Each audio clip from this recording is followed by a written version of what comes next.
Hello, everyone. Thank you for joining us for this panel discussion on Art in the Cloud. Art in the Cloud is an online and offline event of Arts Electronica Festival 2021, Garden, Hong Kong. This event includes 3 parts.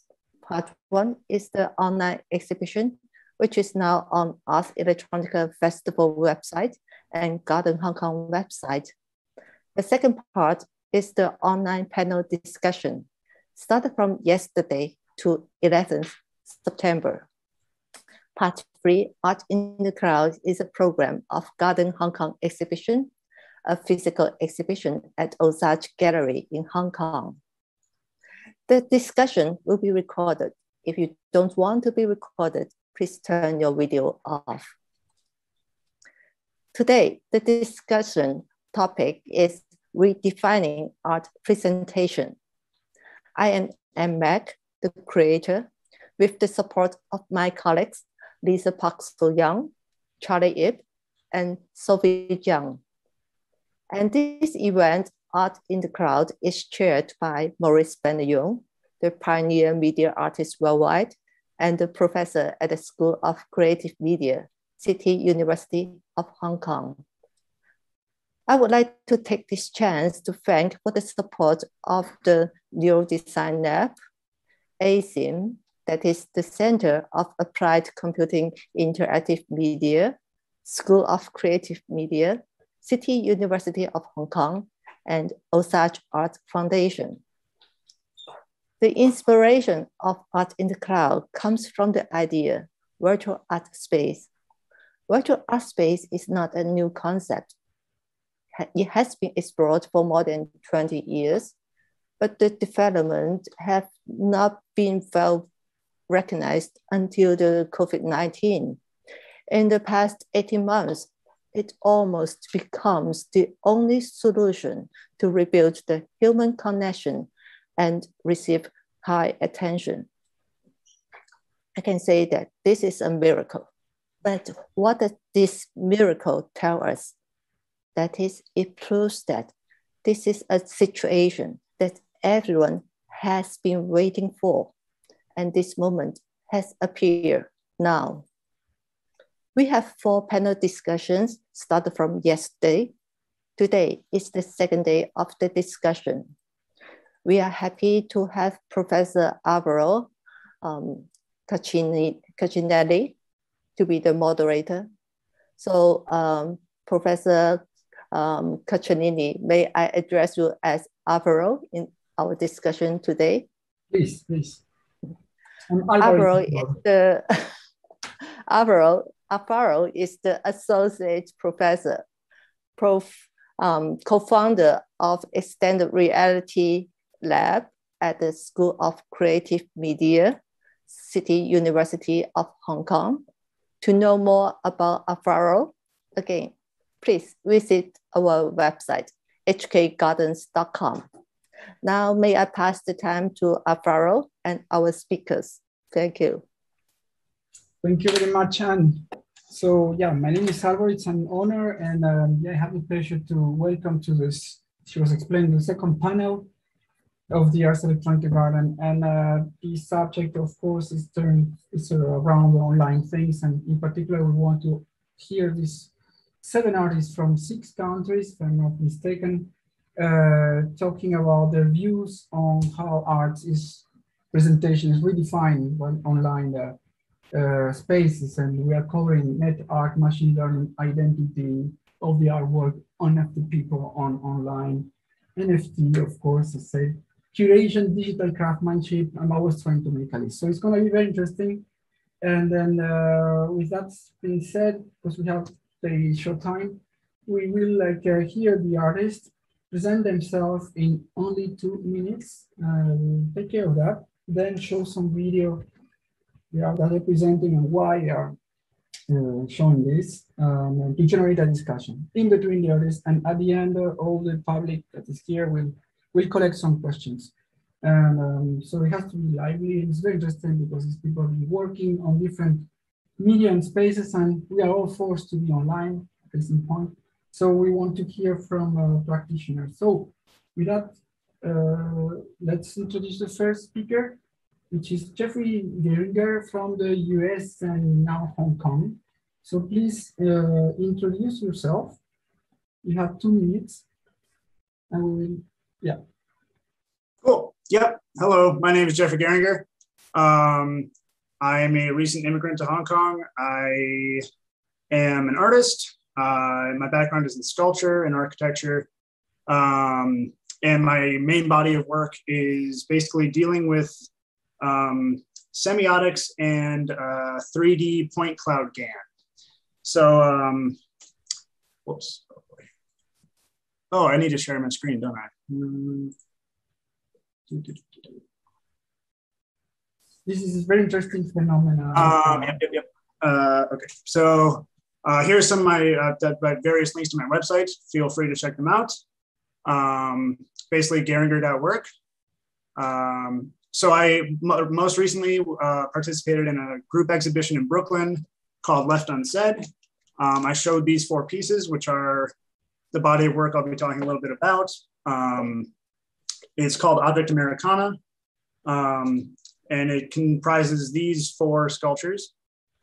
These were made using a sort of experimental process of actually questionnaire results. So I polled immigrants to the United States on objects that they associate with the country throughout their lives, to sort of get a feel for the cultural image that America has, both at home and abroad. So I divided them up into past, present, and future. This is the past object, which is a combination of the Statue of Liberty and the McDonald's logo. This is the present, which being 2020 was a bust of Donald Trump and a suburban McMansion house. And this was the future, which is a combination of a guillotine and an electric bicycle. Actually, this one has ended up as the 4th sculpture because for all 3 categories, everyone mentioned flags and guns. So this is a combination of a flag and a gun. More recently, this was actually a prototype. This is a skull gun, 3D print.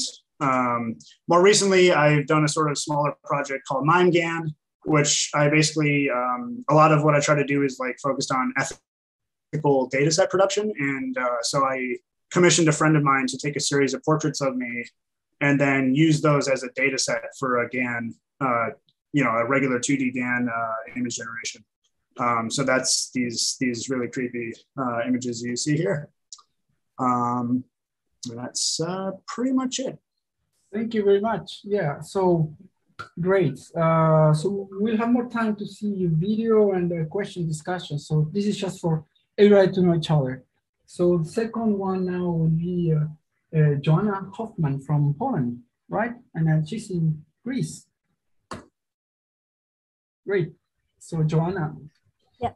Nice to so welcome. Yes, it's okay. You can hear me? Yeah.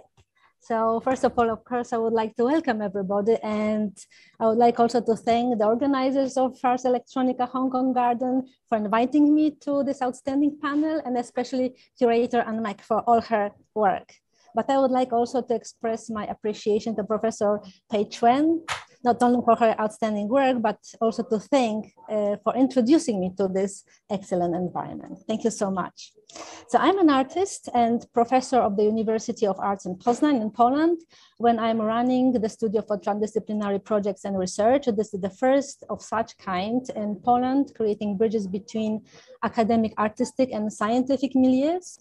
And I'm also co-founder of Art and Science Synergy Foundation and Art and Science Node in Berlin.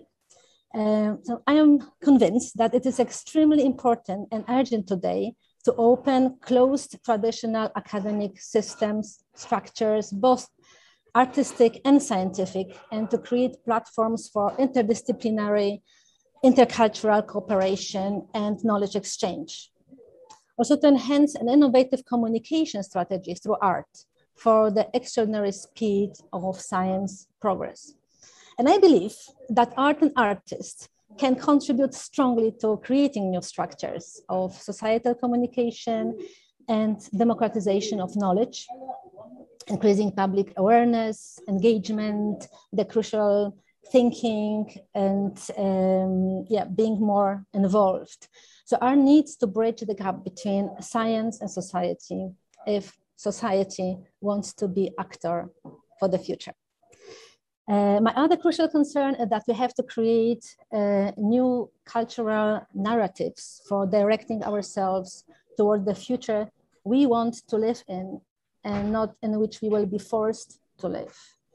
In my own artistic practice, I focus around the quest for identity, my own dynamic data set within the universal big data processing, using various cultural and scientific threads and perspectives, from Pythagorean harmony of the world to epigenetics and evolutionary algorithms, from Vitruvian woman to rhizosphere. I will speak about later in my short presentation. And once I was called a poet, a dreamer in a scientific environment, and I think it is the best term I can associate with. Thank you.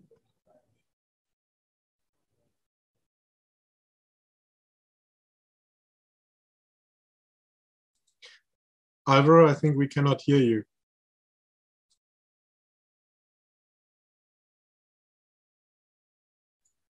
Oh, okay. Yeah, I was speechless because it was a super interesting presentation. So yeah, we are keeping in time. That's great. So we will have more time to discuss all these things. So wait, please keep in 2 minutes. So now the other person is Tobias. Thank you, Alvaro. And it's quite wonderful that you asked us where we come from and where we are now. So I'm 4 meters above you and 23 meters south-southwest. Pretty much in the same building, yet so far away and yet so close. So my name is Tobias KLEIN. I'm an associate professor here at the School of Creative Media. I'm trained as an architect and I worked as an architect and educator in the UK for more than 14 years before coming to Hong Kong 7 years ago. I took over the MFA program here in the School of Creative Media, which coincided with the idea of establishing a larger discipline of digital craft, questioning transfer and transformation methods between existing traditional craft method, material-based thinking, and immaterial-based digital thinking. I think there's not much more to say to me. 2 minutes is pretty long. I'm German, if that matters at all. Don't think so. So I'll happily gain a minute here for somebody else to run over for a minute. Thank you. And Alvaro, your microphone is still not on.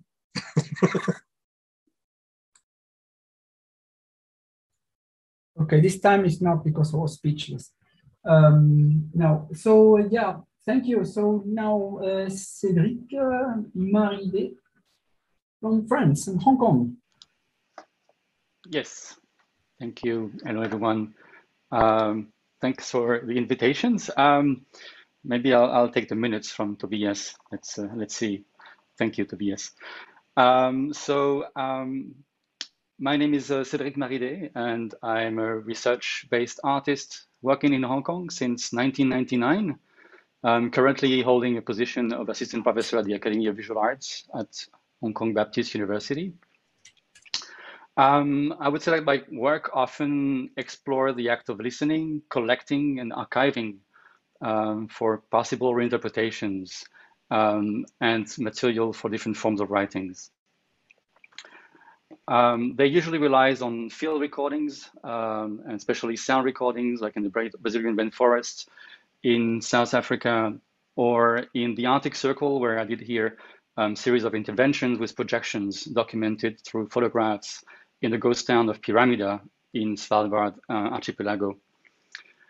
My work takes the form of an assemblage to create alternative narratives about our world that often deals with science, histories, systems of knowledge, and fiction.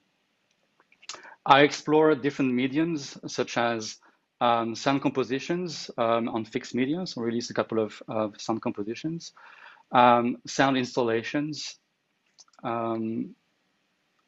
video works, works on paper, here with a crystallized print, or kinetic sculptures, among other mediums. So here there's like 4 robotic turntables creating a specific ecosystem. And with specific LPs, and also these kinetic sculptures are reproducing the phenomenon of sun halos with lighting box that project light through crystals. I have also collaborated with other artists like Jeffrey Shaw and Sarah Kendedine on a series of sound compositions made for the 360 AV systems on different projects, or also full dome projections like this work at the National Museum of Australia. I also have collaborated with Angela Su to compose sounds for many other films, like for her most recent film, Lacrima. My latest work, entitled Humming, is also actually related to the work presented for this event.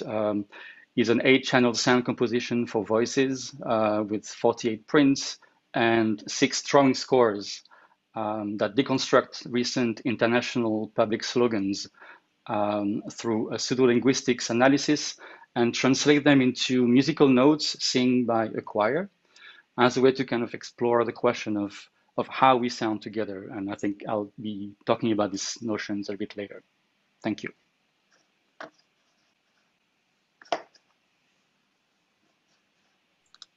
Thank you very much.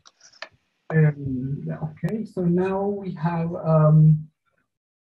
Ellen Pao. So, yes. no, oh. Hello, Alvaro. I'm supposed to have Charlie to give out my slide to introduce myself.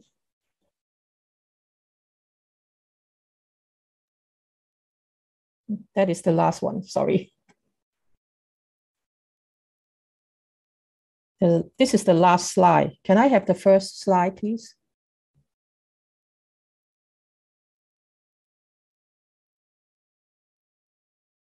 Hi, thank you for having me in the presentation.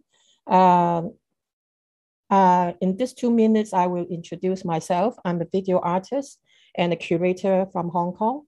I started making Super 8 and photography with my dad when I was very young, and shift to newer media like video in the mid-80s. I made a number of one-channel videos and video installations and travel a lot besides working as a full-time radiographer at the hospital in Hong Kong. Together with Video Touch and Microwave Media Art Festival, which were co-founded by me and my artist friend, like Mei Feng, which I will talk about her later on, I start curating web art, performance, and new media festival from the 90s. On the slides are some of the works that I produced in the 80s to early millennium. So on the left side is a video installation series called Pledge. And on the right side, on the upper right side is the one-channel video Drain 2, which is made in 1989. And on the bottom is, for some reasons, that was made in 2003. So to slide 3. Over the 30 years of experiencing the fast development of the time-based media from analog to digital, offline to online, disruptive technologies such as the Web 1.0 to Web 2.0, biotechnology, streaming, and even Zoom meeting, which is we are having now. All these technology revolutionized the visual cultures of our times. My home city also had experienced the change since the arrival of the millennium and the national security law. My art is the witness and response to these times of new order or disorder. I make film, video art, augmented reality, data sonification, art science project, etc. I think this is the, I have to explain the works that is presented here. On the left side is a project that I used the emblem flower of Hong Kong to do a genome sonification project, which is called Emergence. On the bottom is a project, a spectral series, which I made with the Edward Malin Gallery using the thermal camera and heated wax. And on top, the swallowing sequence was made in a hospital. That was the daily work for me in the hospital. So I think you have known enough about me now, and I pass it to another person then.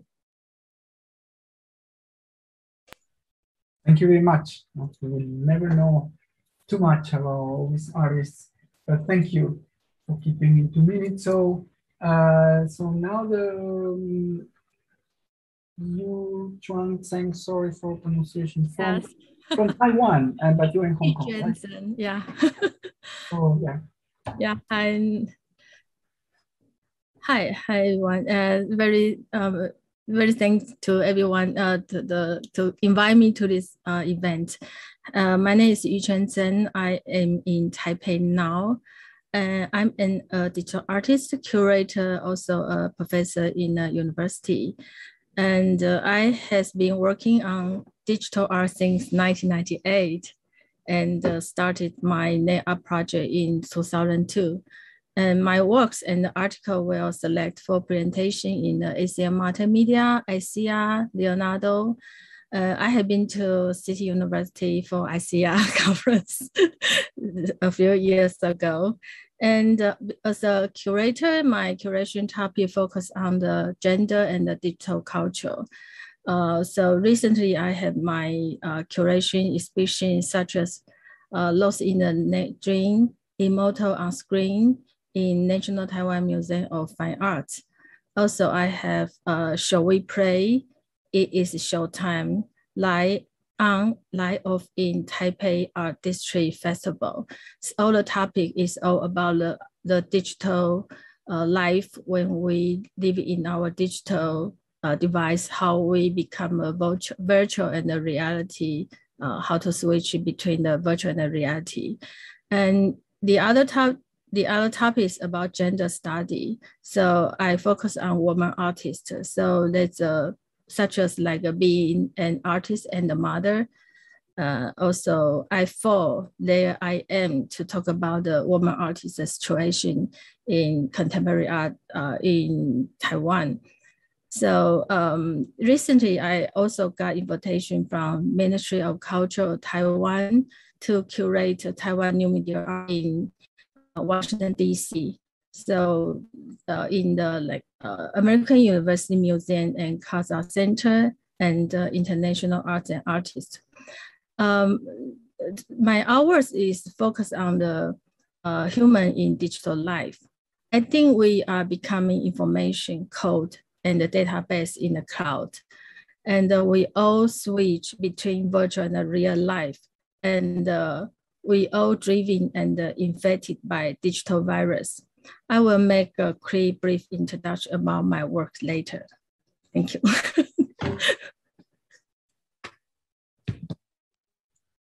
Thank you very much. Yeah. So now we are all really wanted to know more about everybody. So let's finish this with Ken Ueno. We see. Hi. From okay. You. Yeah. All right. Okay. I'll get my PowerPoint going.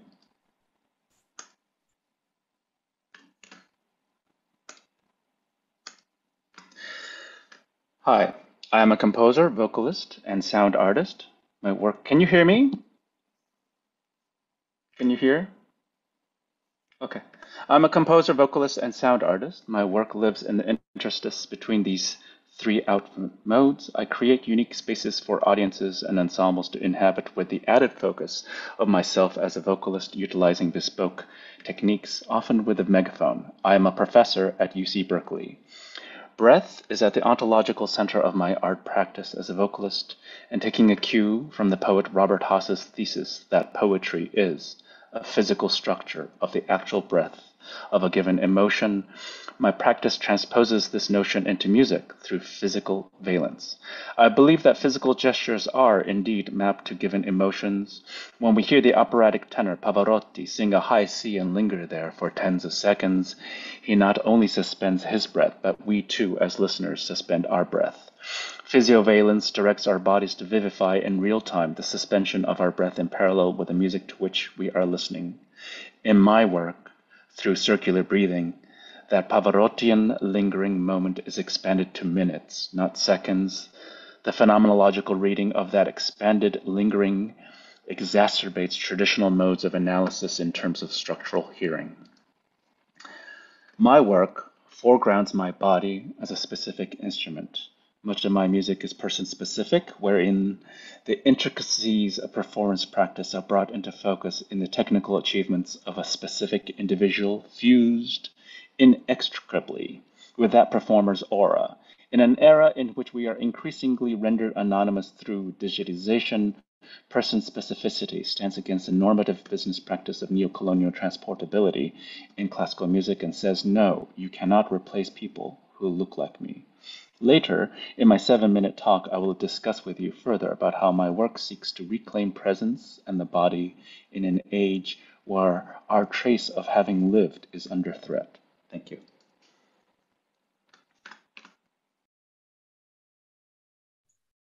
Thank you very much. I was already poetry. Very interesting. Okay, perfect. So now, so we have an idea of what everybody does.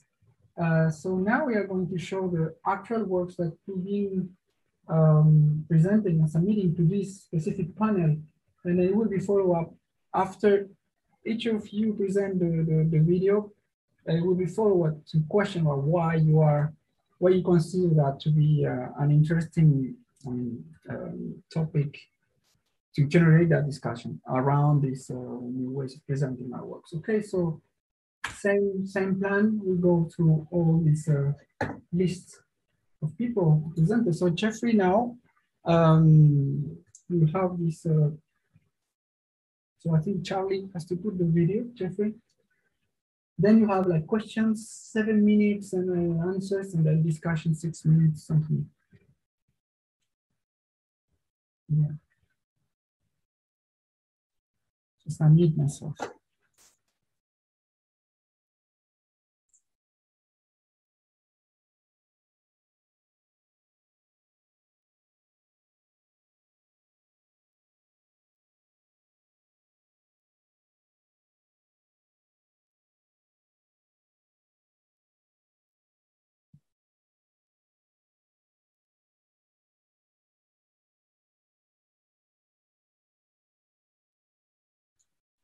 Jeffrey, we don't hear the sound if there is sound.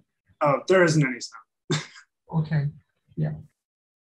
It's a really low frame rate, though. I wonder what's up with that.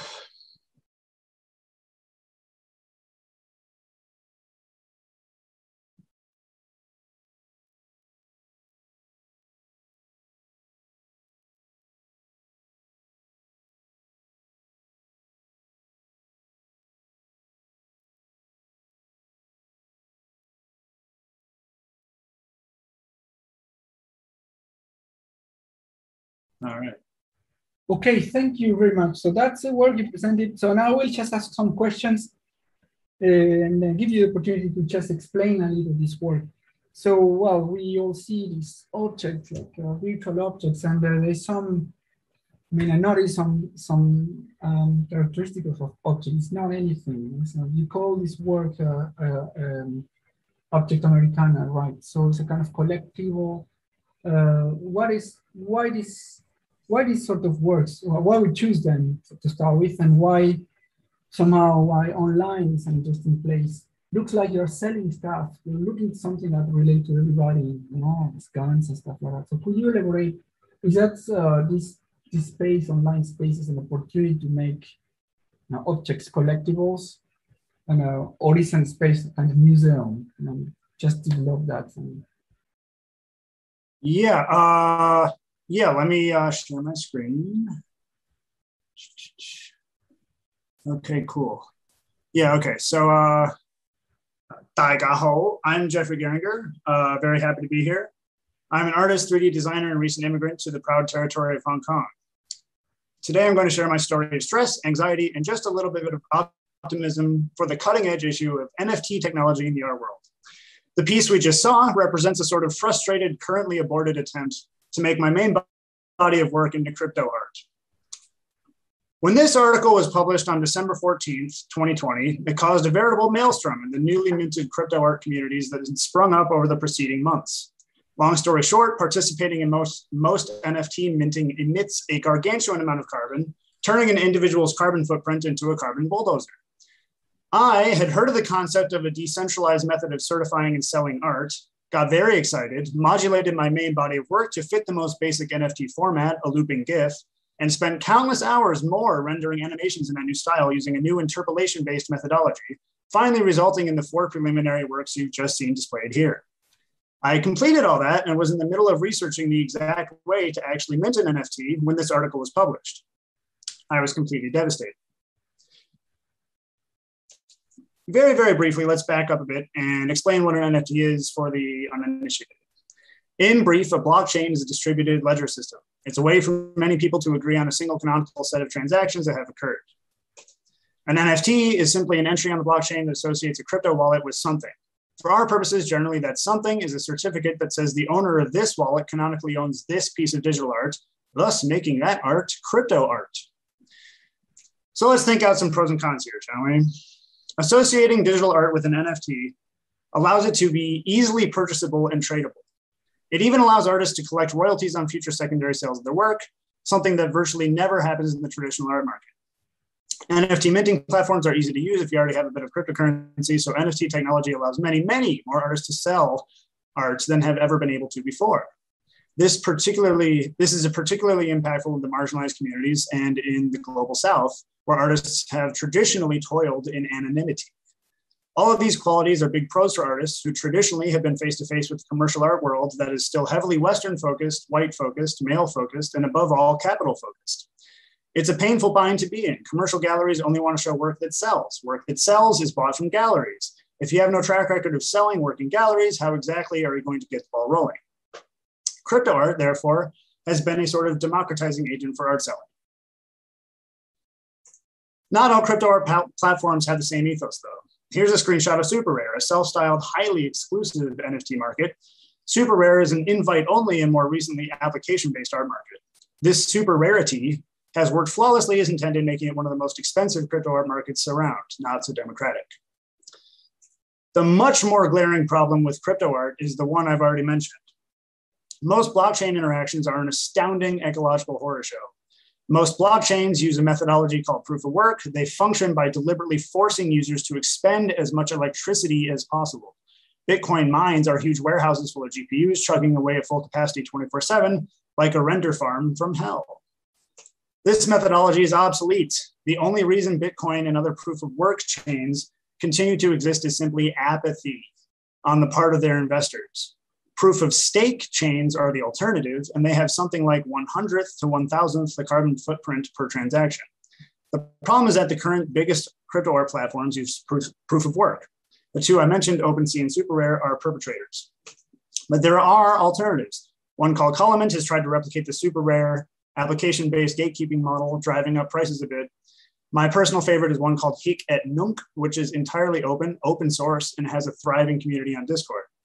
I personally believe that any artist who is not under the grinding pressure of poverty has no excuse for not divesting from proof of work NFTs.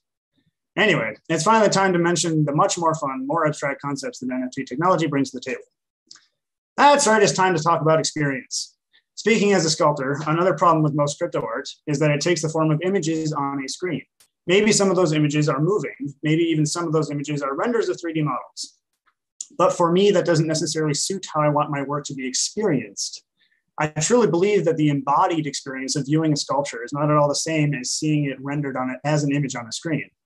To demonstrate, you can see this photo of my absolutely gorgeous sculpture, Waving Flag AR-15, Third Epoch Iteration 107, recently displayed in an independent gallery show in Brooklyn, New York.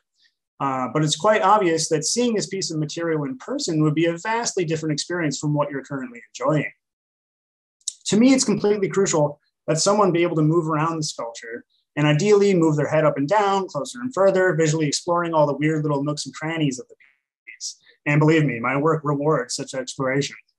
For this reason, I have gone very far out of my way to make sure that my website contains manipulatable 3D objects of the sculptures from this body of work, Object Americana. Perhaps paintings and other flat, wall-based art forms lend themselves a bit better to the screen, but it's quite likely that many painters would have a few different things to say about that. There's also more abstract things like performance art and relational art to consider. In fact, NFTs lend themselves kind of well to certain relational concepts like group participation and meaning making, but performance art might have a significantly harder time contending with the screen-based presentation mode. I'm quite sure some of our other panelists will address these and similar issues a bit later. In fact, during yesterday's panel, Vincent Reuters mentioned the notion of physical danger as part of a certain in-person art experience. And I think that's an excellent example of something that simply cannot be replicated in the virtual realm. Unsurprisingly, there are already many crypto-based platforms that allow users to essentially create their own virtual 3D space and invite others to come check it out, like one huge persistent Minecraft server. This is an example of an art gallery showing NFT crypto art in crypto voxels, one such metaverse. This is a tremendous improvement over the flat web pages we saw earlier, and it allows for genuine placement of sculptural work in an environment you can move around in. Especially coupled to VR or AR tech, there is a great deal of potential here, in my opinion. However, in my view, this is a technology that is still in its infancy. Just as a basic example, very few VR implementations allow one to crouch down virtually. Very few VR implementations allow you to walk more than a few feet in a direction. And while they do more or less take care of visual and sometimes audible sensory input, the other plethora of senses tend to get woefully neglected. I have no doubt that one day, likely sooner than I think, VR will match and even exceed our beloved meat space in more ways than one, but that day is not quite today. Another point that was brought up yesterday is acoustics. In VR, acoustics do not really exist the way they do in the real world. One might be able to simulate them with high quality headphones, but both from an audio and from a physiological standpoint, it is not quite the same thing. So for sculptors, performance artists, and sound artists, and many other artists, virtual environments have a very long way to go before they can evoke the same embodiment of a work as a physical space. However, there is of course also the method of taking these constraints of digital art display as inspiration, conceiving of how one's work can be displayed digitally or planning new works entirely around digital display can obviously invoke new innovations and clever outcomes. Just as there are entire fields of art and bodies of work dedicated to exploring materiality, the materiality of digital embodiment is still a very new and, in my view, relatively unexplored territory. Ultimately, I would strongly prefer an animated 3D render of my work to reach the eyes of 10,000 people than a physical version reach the eyes of 100. I guess ideally I would pick both. So what have we learned today? As long as people are very, very careful about the NFT platforms they use and absolutely never touch proof of work chains, crypto art can provide certain opportunities, communities, concepts, and methodologies that have simply never existed before. I was basically correct to worry about it as much as I did. The emotional roller coaster was a valid experience. But I think I might finally take the plunge and mint a piece or two. Many thanks.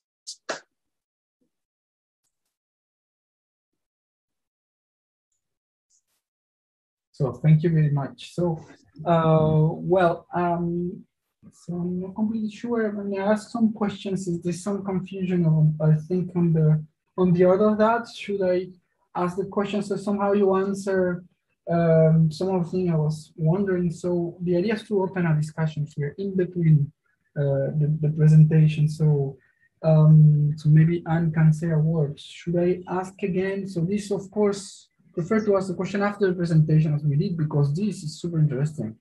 You added already many important parameters here. For instance, so I was thinking something I can see. You really say that you will really enjoy better your work if it was really physical printed.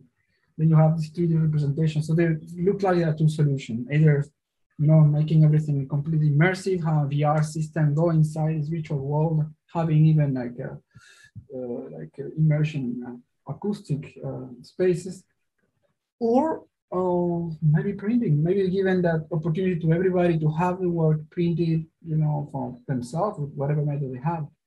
There will be only one that is the real NFT protected, and NFT, the real one. That's just exactly how people were doing with prints. Yeah. So what do you think about that?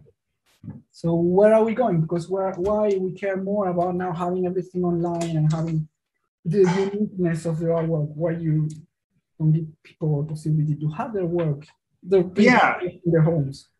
Right. Yeah. I mean, I think that it depends a lot on your goals as an artist. I think that I guess one could say that there are sort of two somewhat separate goals as any artist. And one is to make good, significant, culturally relevant and impactful work. And another is to make money. And it basically, from what I've observed throughout my career and, since graduating from undergrad, like it's not, those two things rarely seem to coincide that much. And even to the extent that like galleries seem to segregate into like commercial versus like, I guess what I would call independent. So I guess, it's one of those things where like, 3D printing is my preferred medium. That's because I like the fact that you can add complexity without adding cost generally, broadly speaking. So like, I think that the idea of, intellectual property basically is what it comes down to in the age of like digital reproduction, is an astonishingly complicated one. Another thing I like about 3D printing is that it does have its own like very distinct material quality that is often overlooked when the topic is discussed, right? So like, I'm sure Tobias has more to say about this, but if I sell someone an NFT of a 3D file and they print it on their own machine, that's necessarily like it's gonna even just look different than like maybe on my own machine, or if I go through a professional service, that sort of thing. And then there's also the possibility of like just reproducing the exact same geometry in different materials, which is not traditionally super common. I mean, it can happen. Obviously, you can make bronzes out of plasticine, that sort of thing, but it hasn't like commonly been a traditional thing you can do. So I mean, I think that there's, just like VR, 3D printing is excellent and it's an amazing thing and it has its certain use cases, but it's not necessarily like extremely widespread yet.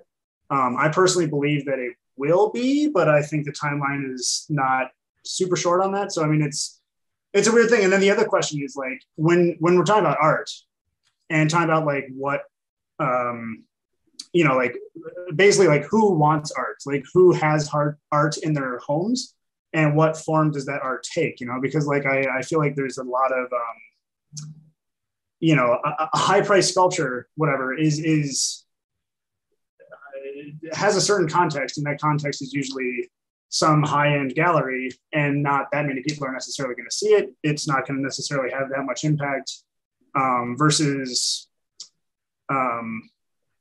great example, like a Lucky Cat, right? Like here in Hong Kong, every single shop has like a little Lucky Cat that's like there for, to attract love and money. But so like, that's like an example of like almost like, I guess, what would maybe be termed vernacular sculpture. Like it's kind of like a thing that's has a different relationship to people's lives than things that you would find in galleries. So I guess the other thing I would mention is that like I saw a quote recently that was talking about photography, right? And basically said the most significant photographs are the ones that live in people's photo albums. And I feel like that like as a commentary on the fine art, like photography world, right? And I feel like that same concept is something that every artist should really think about and consider like what exactly it is that they're trying to do. And yeah, so I mean, I guess the idea of like, you know, yeah, you can sell a file with an NFT and someone can print it. That's cool. But it's, you know, the thing about NFT stuff is that there's, unless you're doing conceptual things with NFT, it's not that different than like just a certification from a gallery. And of course, the main thing is that it lets you get around the galleries basically to issue certifications for your own art. But that's like, you know, I've heard of conceptual works that use it, but it's not generally the main focus. Thank you. No, I just, sorry for cutting you, because my idea is just so you can see that you thought a lot about that, because the idea is to also ask other artists here to join this discussion. So ask you a question. So we have so thank you. So do you have other questions? I mean, I'm talking to the other people on the panel. To Jeffrey, you disagree, you don't like his sculptures. You don't want to buy his NFT work. Bad. Hi, I would like to say, actually in Taiwan, we have a group of artists. They are really interested in NFT art. They also built their own platform for sell NFT art. But my question is, do you think the NFT art really can save, can solve the problem of the digital artists sell their artwork? I think that right. So that's the other thing I was trying to get at in the presentation, is that like from a like a theoretical standpoint, it should be like very democratic, right? It should allow anyone to do it. It should be super easy for any artist anywhere to do it and make some money doing it. But it seems like so far, just looking at actual data, that it thus far has tended very quickly to reproduce a lot of dynamics of the traditional commercial art world, where, you know, certain people, certain artists like develop a reputation, and then I heard someone talk about like the long tail, right?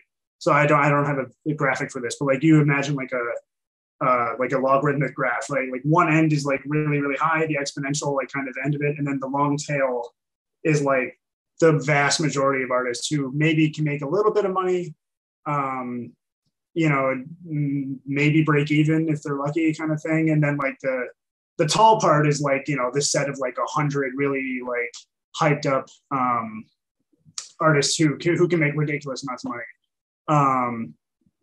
Yeah, one thing though I will note is that it seems like, because, I mean, I think the other underlying like issue here, which is also, you know, sort of uncomfortable to talk about, is that the commercial art world is like by and large a financial instrument, right? I mean, like it's basically just like a, you know, money laundering scheme often enough, and so is cryptocurrency. So it's sort of because NFT art is currently so trendy. I've heard that, like, of course, there's like a lot of like much higher prices that certain pieces fetch that wouldn't sell normally. So it brings in that same element of like hype and disproportionate value that is not necessarily reflected normally. Okay, Jeffrey, yeah. It's really, this is a subject you can also, we can continue discussing. It's important to sell, like, you know, money also. But we have to give the time to now the others. So let's show Joanna's work, Joanna's video, and then so you do this presentation. You have, as Jeffrey did it. Thank you very much, Jeffrey. Sorry, I'm kidding on this. And then we start a discussion. I want others also to join. So further, you start by question directly to her, and then maybe I have something to say. Okay, so please.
So very nice, very peaceful. So we are all connected. So,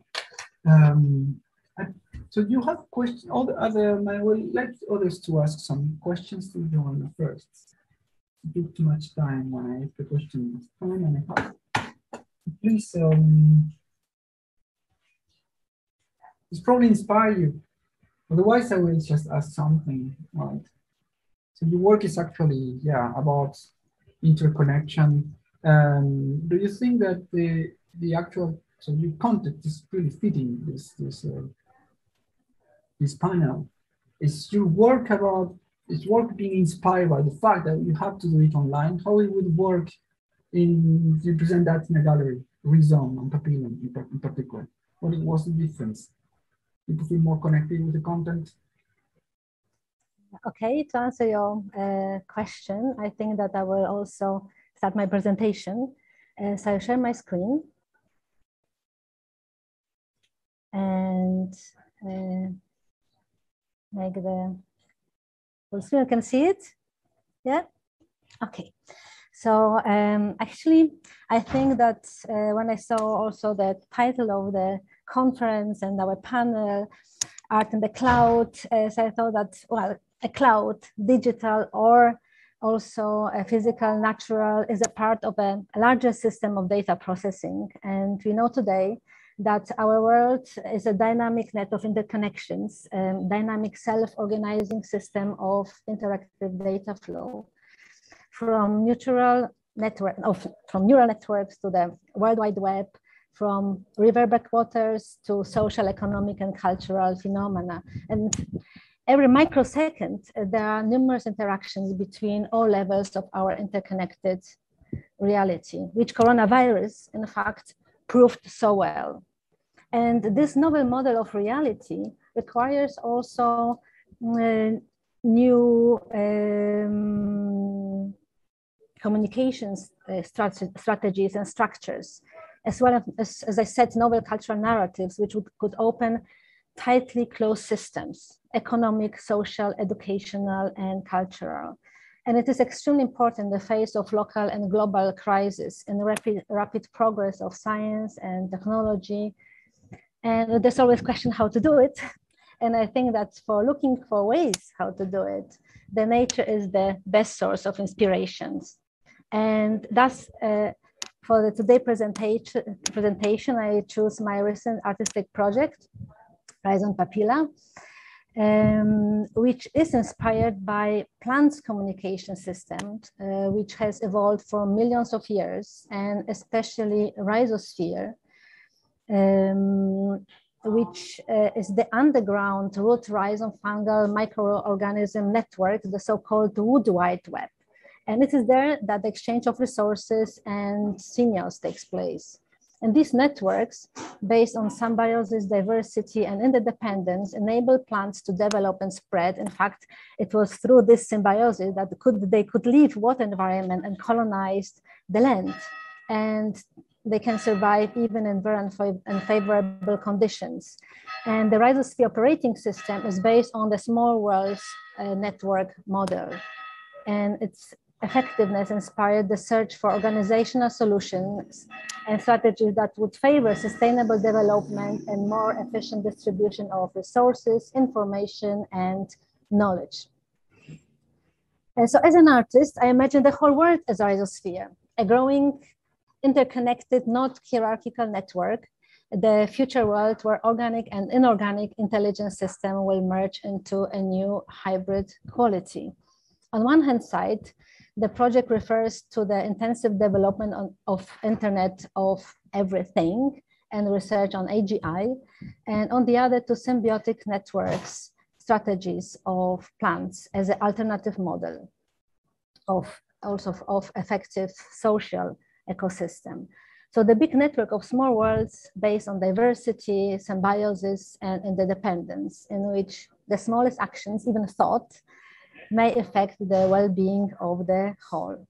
So when you enter the work, you place yourself in RhiZone, surrounded by the imaginative mycelium, made of a web of human settlements, And within this environment, you can see circular cloudy formations, PapiLLas, and the name and form are derived from biological nodular formations, often associated with the sense of touch, taste, or smell, as well as from the root nodule, the organ of symbiosis between plant roots and bacteria, rhizobia, which give plants nitrogen in exchange for carbon.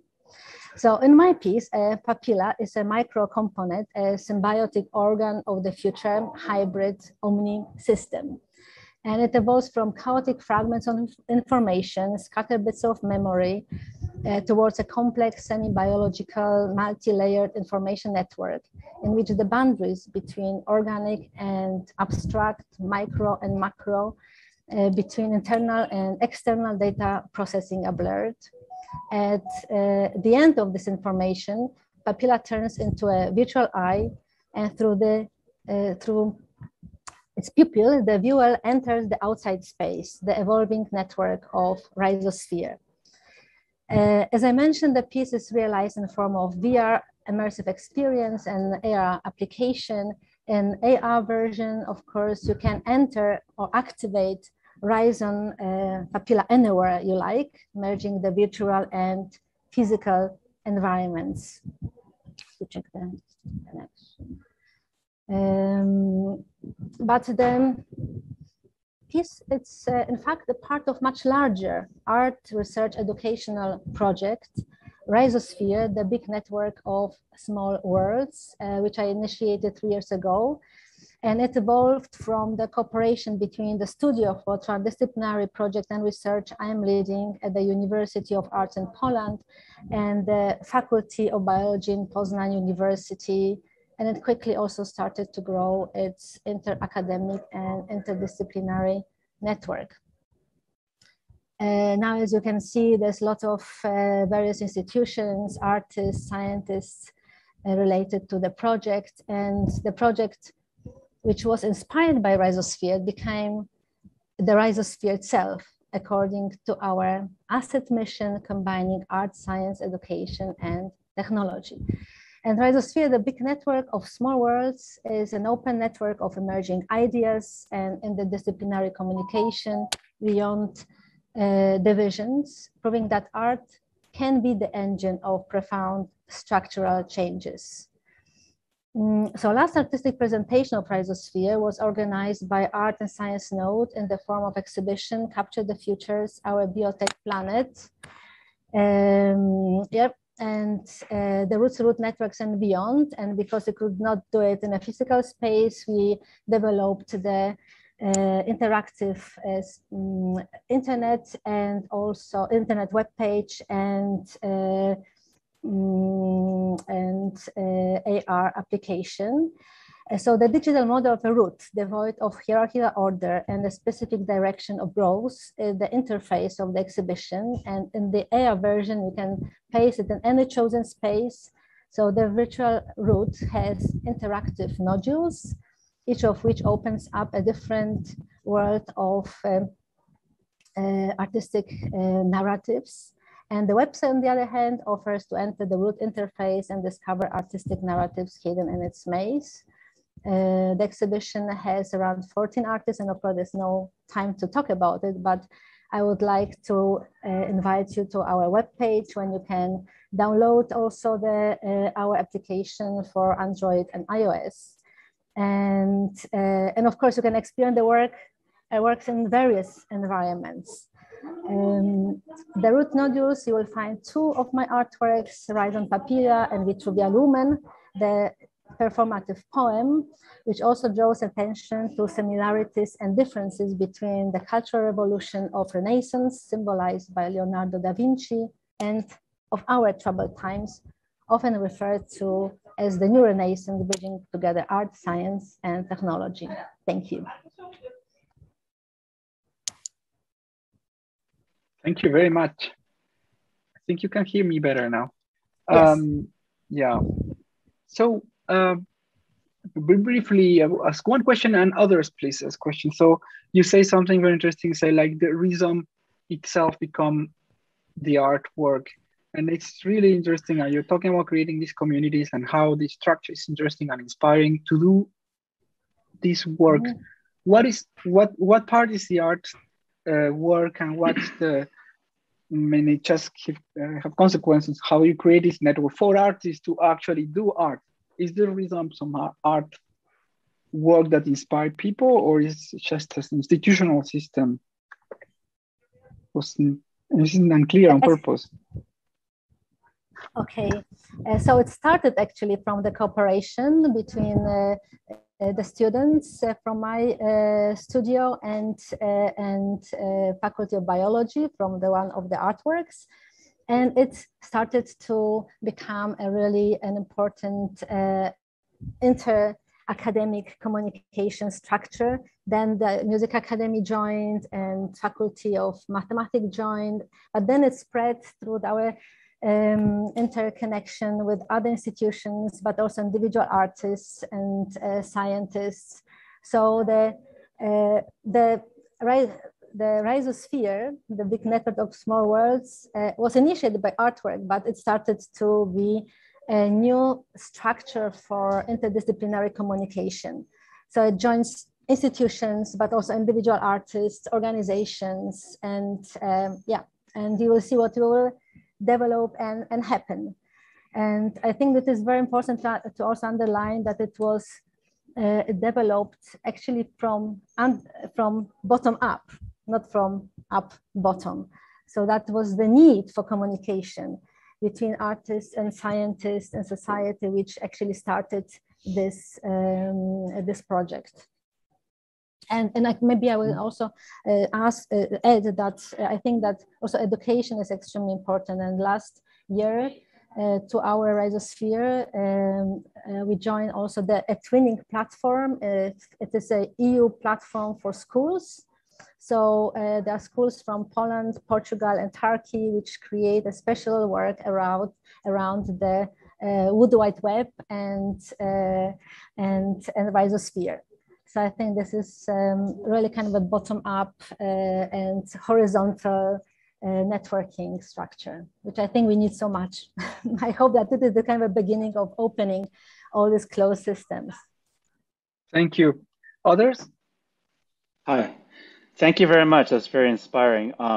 I've done some reading in the area of botany too. And for example, I know of botanists like Aimee Latterman, who's done scholarship on the Chamaecyparis. These are trees that are catastrophe dependent, stress adapted, and extremophilic keystones. And then they thrive along the ocean coasts in Northern America. And I found some of that, even though it's very botany related, as a metaphor for their resilience. Very inspiring, especially during these kinds of times to us, right? So my question is, I have two questions. One question is, are there other kinds of like botanists, researchers that inspired you in terms of your work? And two, when you invoke the word rhizome, for me, I think of Deleuze first, and then I found it quite interesting that you didn't touch upon him. Are there ways that it did influence his work, influenced you, or you purposely, sidestep thing? Thank you. Well, maybe I will start from the second one, because in this very short presentation, of course, I could not touch all inspirations which influence my artwork. And I think that it's a scientific, but also philosophical environment and humanistic. And I think that it is especially, I'm quite privileged to be in the academic environment and having an access to the novel research and science, but also to humanities. And I think that art is a fantastic way to bridge these two perspectives. And Deleuze was one of my favorite philosophers for a long time ago, from a long time. So obviously that has also some impact of my view on the world. But I think that we can learn so much from nature, and especially from plants. And in fact, this discovery of this root system, which is so extremely efficient, it's quite new. It's already like 12 or 15 years. So we are really discovering the new world, and we are discovering new strategies, and which somehow overcome this Darwinian narrative, which is based on which combines the life with the struggle for life and not with the symbiotic coexistence. Did I answer your questions? Great, thank you very much. Okay, thank you. Do anyone else? Or other questions? Okay, so we can please continue the discussion after this. Yeah. So yeah, actually, I think it was 2 days ago I saw a very interesting documentary about like fungi and the rhizomes. I think, have you seen it? And yeah, as you were saying, it's being rediscovered because people knew it. And but I think the context of the online situation we have like actually make you realize that we are all interconnected. This idea of Gaia. And okay, so let's then take the opportunity to jump to it's Tobias. Tobias has a rhizome like behind all these dendrites. So please, your turn to present. And I have to mute myself.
Someone was messaging.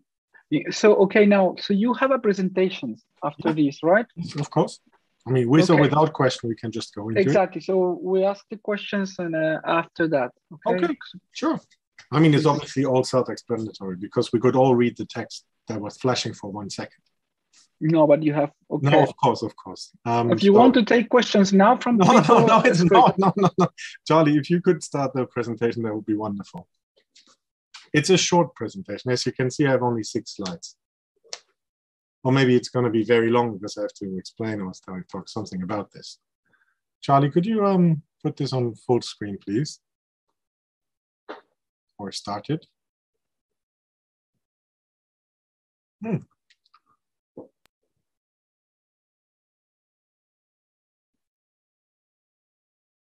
Maybe from the first, yeah, from 1 slide before that. So, well, first of all, thank you for having me here, of course. Thank you as well.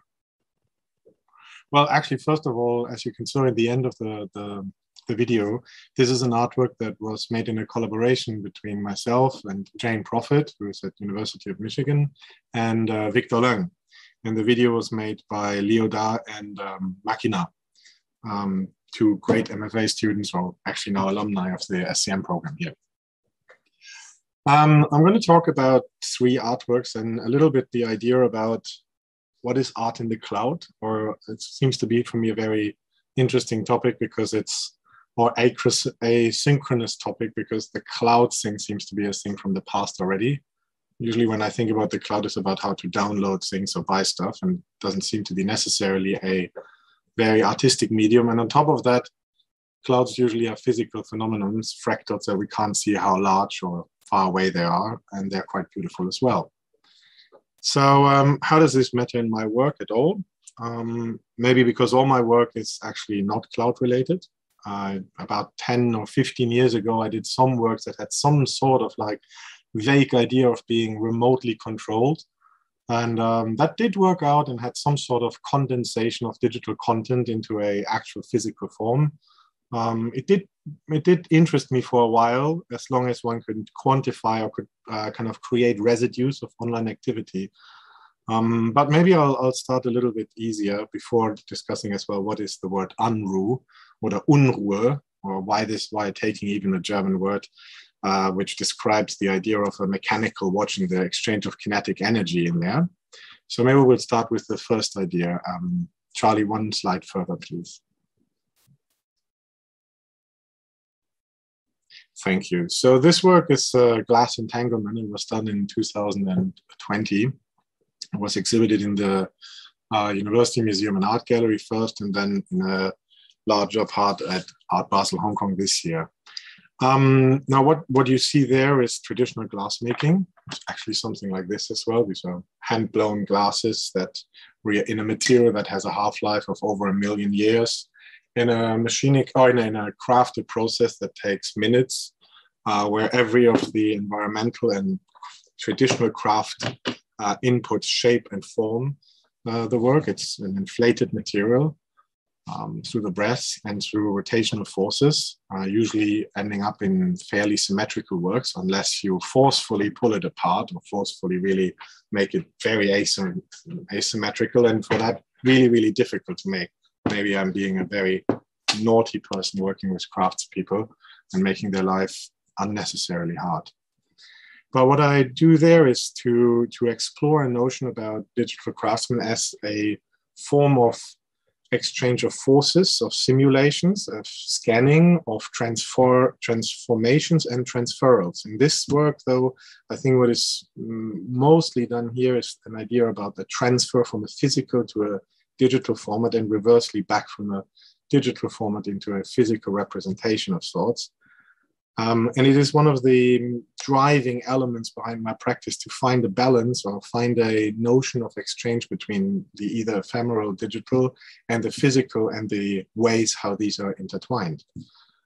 So the glass that you see here was blown, cut, 3D scanned in certain ways apart from each other and simulated. Then 3D printed elements were attached to it, holding it in tension. In a tension that was quite interestingly fragile and balancing, but not mathematically or computational formed, but actually almost anticipated as if it would be a crafting within wood or marble or other things, anticipating a behavior, obviously forming some thoughts about the idea of would it stand up, will it fall down, will it hold? But not actually using computational tools to analyze point of gravity or so. These are all excluding in my work. I don't use computational tools to analyze before creating. Next slide. Charlie, please, thank you. So in this work, Unruh now, you have several forces. And forces in the simulation thereof, or the lack of computational simulation, is something that was very exciting to me here. In the back, obviously, in this exhibition, Art Machines, you see the great work of Tomasz Walicki as well. So I always have to say thanks for being in the great presence of other wonderful artists. This work is suspended. It's a linear movement that is extremely predictable. It's a belt engine motor that basically rotates the sculpture in one direction. In the sculpture itself is 2 volumes of glass intertwined that create 2 with 3 sub-volumes, filled up with a saline solution that allows the ferrofluid in there to freely move around and don't stick to things. Now the arms and this kind of chaotic black 3D printed element that you see around it contains magnets. This is actually not yet a slide that we wanted to see, but that's okay. And these spherical magnets are reacting to the first input of force that is linear. So they're rolling around and changing a magnetic field, something we don't see, something that is invisible. something we could recognize with magnets or other things, but our body itself is fairly numb when it comes to electromagnetic fields. Of course, this can be discussed on if you use very strong magnetic fields and other things, but we don't feel it, we don't taste it, we don't see it. So what is interesting, when the spherical magnets are changing the electromagnetic field around this work, the ferromagnetic obviously changes, and these changes of rolling and changing the gravity of it, the point of gravity of the work, continuously create another system overlay of not chaos, that would be too easy, but of a complexity that we can only try to anticipate, but that continuously escapes actually a form of rhythm, almost like a more entropic state. These types of entropy are very interesting to me as well. They are forms of what the first word was of transfer, of transformation. Now, the third work that I want to discuss here quickly, or in the sense of like art on the cloud question mark, is the work that I recently finished that is now going to open at the the Museum of Glass in Tacoma in the US. It's 3 of these wonderful little works that distill water from the air, from our breath. It does it in a very simple chemical way of using using hygroscopic chemicals in the upper part. Of course, that means in gallery environments, these are very specific environments, usually hugely temperature controlled and humidity controlled, that the humidity that gets distilled is mostly from visitors, which is kind of a perverted notion considering most galleries were closed, most public spaces were closed. So when in these short periods of time they were opened, and when there was a celebration of reopening normality, or that what is now maybe a long gone normality, these little creatures would start to work and would filter our breath, the humidity of it, which is 100% saturated air from our body temperature, into droplets of water. And these would be gathered. They are quite salty water because of the process of filtering them out. So in the last slide, Charlie,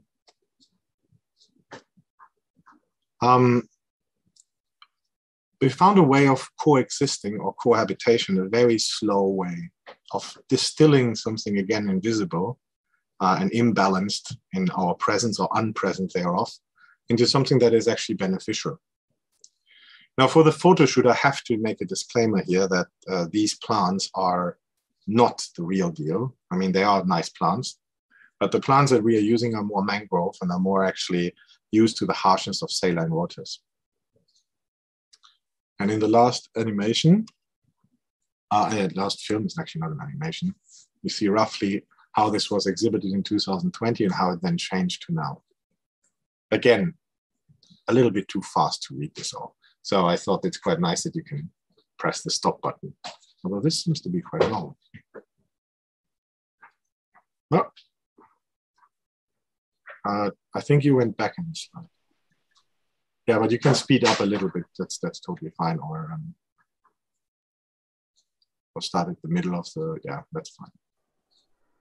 So in there you see a little bit the idea of the process of presence being physicalized to water into these reservoir systems. This was the version 1. As you can see, those distilling mechanisms or condensators are still separated from the glass body. In the second version, the one that's opening in the middle of this month, they're all becoming one organism and have more reason to exist.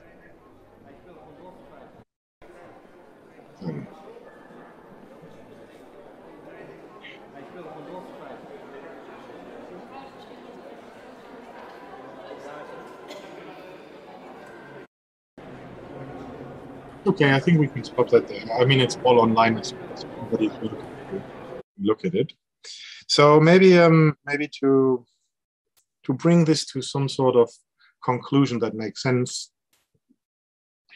art in the cloud is a process of condensation, where the 3 works I present articulate a synthesis and acknowledgement of both the material and the immaterial, or actuality and digital content.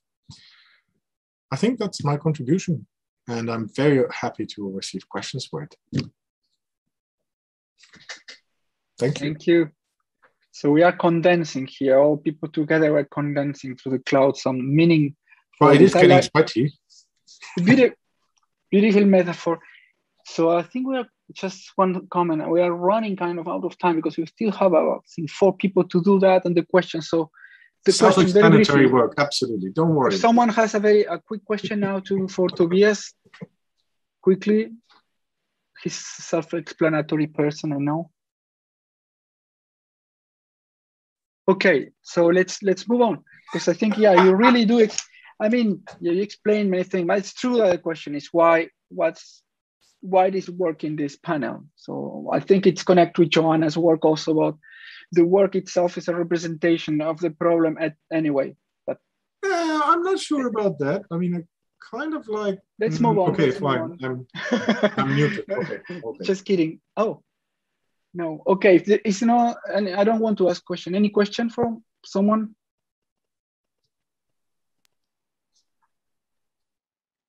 I didn't get to read the very fast blurb, but as I remember, there's an Unruh effect in quantum physics, and it had to do, yes. Like observing the black body radiation. And then as I was watching your movie, though, it seemed kind of programmatic to it. Was that also an inspiration? When working with Jane, we talked a lot about what that type of linear versus more chaotic movements or kind of exchanges of energy forms could take form as. And while she's very excited in working within liquids, for me, the kind of magnetic field exchange was very, very important. I kind of started with it more freely starting to make a word that we understand. I mean, as Germans, we understand. About which Unruh means actually in German that you're not calm, uncalmness. And it's a very disturbing word that describes something that it's actually as well an emotional feeling. Unruh is really the opposite of serenity. It doesn't mean it's loud or so, but it's a very negative connotation. But at the same time, it's a mechanical word of exchange of energy. And it's actually a very engineering part in any kind of mechanical clock or kinetic exchange. The idea of the quantum physics bringing that in, I think we did not put this in the direction from the beginning, no. It was more like, I would say, that oscillation of energy states and the kind of transformation of that into movement and into a kind of instability as well. It's calming to watch, but it's actually disturbing because you cannot find patterns in it. And you're continuously conformed with something that has a very simplistic linear motion in the beginning, but ends up with something that you want to anticipate but cannot anticipate. It's beautiful. Thank you. Oh. Thank you, Ken. Thank you, Tobias and Ken. So let's move on to Cédric. Cédric's video, and then your presentation, and then questions.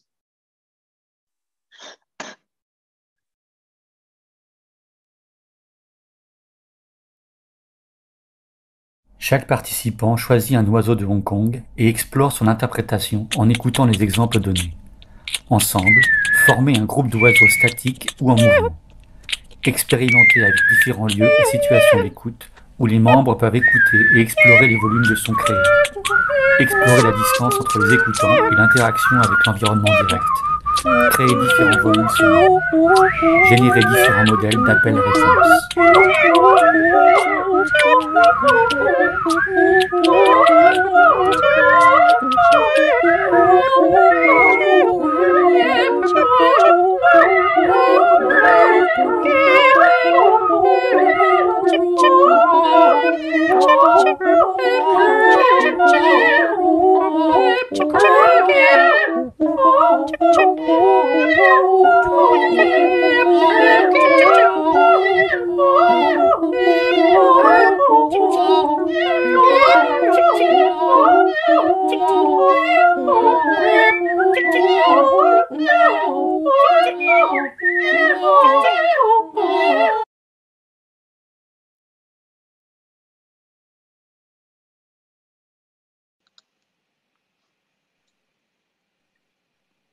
Do you have a presentation? Yes. Thank you very much. Yes, okay, thank you. Yes. Thank you. So yeah, maybe I'm going to explain a little bit of about this work and maybe a few things about this idea of art in the cloud here. And so that the work that you have seen in the is actually a new version of a performative protocol that was presented for online exhibition for offline participation. Maybe you can go to slide 2. Next slide. Yes, it was selected for Acts of Air in 2020. And it was projectorated by Lisa Hall and hosted by the Creative Center into Sound Art Practices, a research center from the University of the Arts London. So the score and instructions about this work is for a group performance and invites exploration of how we can sound together differently, taking a lead from birds. Next slide, please. So the work is constituted by a graphical score, instructions, and possible example of interpretations of bird songs from Hong Kong. It is augmented by found images of the birds in the screen fill version that we just saw. And again, there's different versions. This one was a very short version of it. Next slide. So the instructions reads like this. So each participant chooses one bird from Hong Kong and explores its interpretations by listening to the provided example. Together, form a static or moving flocks of birds. Experiment with different locations and situations of listening where members may listen to each other. Explore the expanse of sound they create. Explore the distance between listeners and interactions with their direct environment. Create different volumes of sound. Generate different patterns of calls and response. So the title of the work, not quite a catalogue of birds, is a direct reference to the work of Olivier Messiaen, who would transpose bird songs into musical compositions. Yet, in this context, the approach is different, as the focus is not a faithful transposition of the bird song into voice. The example provided are already interpretations of the bird song sung by Jessica Ng, singer from Hong Kong. The focus is thus more to open up the possibility of becoming, to create new point of contacts and encounters through sounds, with a different participant or potential participants. Next slide, thank you. Another background context for this work is the pandemic situation. First of all, this new form of presentation from simply a website to screen films can be traced back in my personal context as being in a hotel quarantine with very limited tools to work when I was asked to participate in this program and how I produced this. And secondly, we all have seen through documentations or direct experience non-verbals reclaiming new territories in our urban spaces during lockdown. And the needs for, so the work reasserts, therefore reasserts here the fact that we do live among animals, plants, and other non-humans, and the need for a radical shift from an anthropocentric views of the world. It fosters a certain sense of contamination as a reference to a TSENG as an encounter that fosters diversity, bifurcation, and new forms of collaborations for survival. Listening and sound making are essential in this process. And like Salomé Vogelin, for example, explained in her book on Sonic Possible World, I quote, "Listening offers another point of view, an alternative perspective on how things are, producing new ideas on how they could be and how we could live in a sonic possible world, and how we could include sound's invisible formlessness in a current realization and valuation of what we understand to be the actual world." I hope this work could be taken as a seed, or even maybe as a virus stored in the cloud, but with potential repercussions and growth in the physical world. And again, I think this is a sense of presence. Bird songs from Hong Kong may be then performed in totally different ecosystems where they would sound foreign and possibly invasive and transformative. Therefore, I'm equally interested in the conceptual possibility of the work as in its experiential dimension in the real world. The form of the work, although hosted in the clouds, opened up with possibilities for becomings and new situations in the real world. And this experiential aspect is an important element of explanation for the choice of this specific work. This idea of experiencing and transformative experience can be traced in some of other works that I have done, such as the AR work Oineris, a geolocated AR work in 2 parts, situated in Kowloon Park in Hong Kong. The second scenes create a dreamy, misty landscape. So here we can see actually a screen cap here by infusing an atmospheric cloud and recompose 5-channel sounds of jungle into the Kowloon Park maze garden. So this AR work invites the audience to navigate the real maze in Kowloon Park in Hong Kong and to compose their listening depending on their own positioning in the space, away from a very strong focus on the screen of the phone, of the phones. Next slide.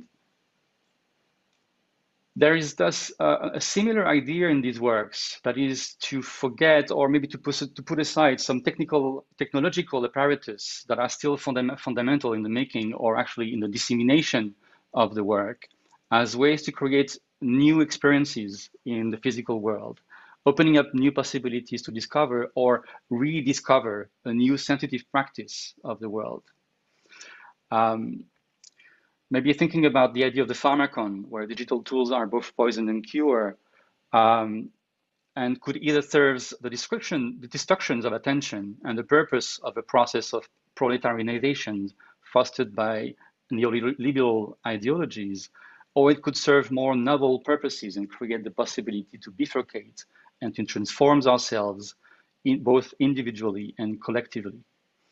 So I think this would be my response to this. And again, I think kind of highlighting this importance for me in the sense of presence and practice and how we can re-engage to the world and heighten our sensitivity to things. Thank you. And maybe if there's time, there may be questions. Thank you very much. Yes, so question from the panel.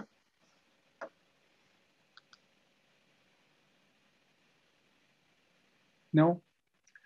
Okay, so I will maybe just ask some questions. It's really very interesting. I want to know more. Everybody wants. So it seems that you, if I understand well, there are many things that actually concerns you in these works. Is this idea of the presence, you said, like this idea of the participation? I was thinking about something to put in a word. Is you're trying to create an experience that look like some sort of tribal experience in which we, of course, we cannot be physically there, but we contribute with could be sound from where I am, and we put them together and we perform that content, that digital content in some cloud as we just saw it, or then you use a real space and we are somehow there because we process that. It's sort of tribal communitary thing. I mean, it made me think about this around cobbling, for instance, work with $1 nodes. You know, everybody collects stuff to create one work together. But here, this element of performance that is finding more interesting. So what is you final, if you can imagine the perfect work that will answer all these questions? Of course, it's what you do, but. I guess what is interesting to me in the performance aspect is the immediacy of sound and how it is possible to redefine ourselves through sound. and it becomes, it's not in the end about you or about me, but it's about this point of contact and what are we creating together. In sounds, object dissolves, and so we kind of constantly renegotiate how we are and how we live and how we make sounds together. And I think this is the thing that I'm interested in, and of course listening to each other and engaging into this conversation. And in that sense, again, try to, I mean, there's obviously a lot of possible social political thing that we could discuss from this idea. But I think this is the thing that I'm interested in. Right. So speaking, voice, actually, yeah, as you said, like two people talk, the words that produce a communication actually disappear in thin air, but we have this experience. But how this is related to this, the subject of the panel, in a way? So what's the role that online networks, I mean, play in that performance? Sound is the important thing for you, like connect people. Do you see a parallel, fleeting things that are ethereal because of the internet? I think what is essential here actually is not so much the presence online, but as a way, like maybe a way of disseminations. And again, it's a protocol that can be done in various contexts, that can be actually be taken, changed, reinterpreted according to various situations. So I think in this idea of how it can be transformed over potential networks, and I think how it's somehow open for people to make it their own as well. Okay, thank you very much. Anyone else?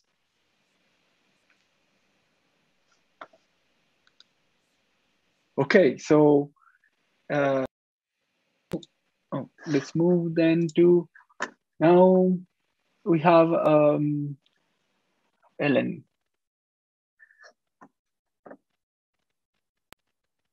Hello.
Thank you. Thank you. Could you, so you have a presentation now? Or? Yes, I'm expecting to have my first slide. Oh, thank you.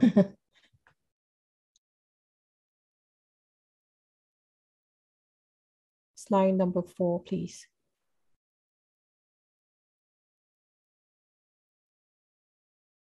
Okay, the video we just saw is an edited version of the video ensemble project that I did in May this year.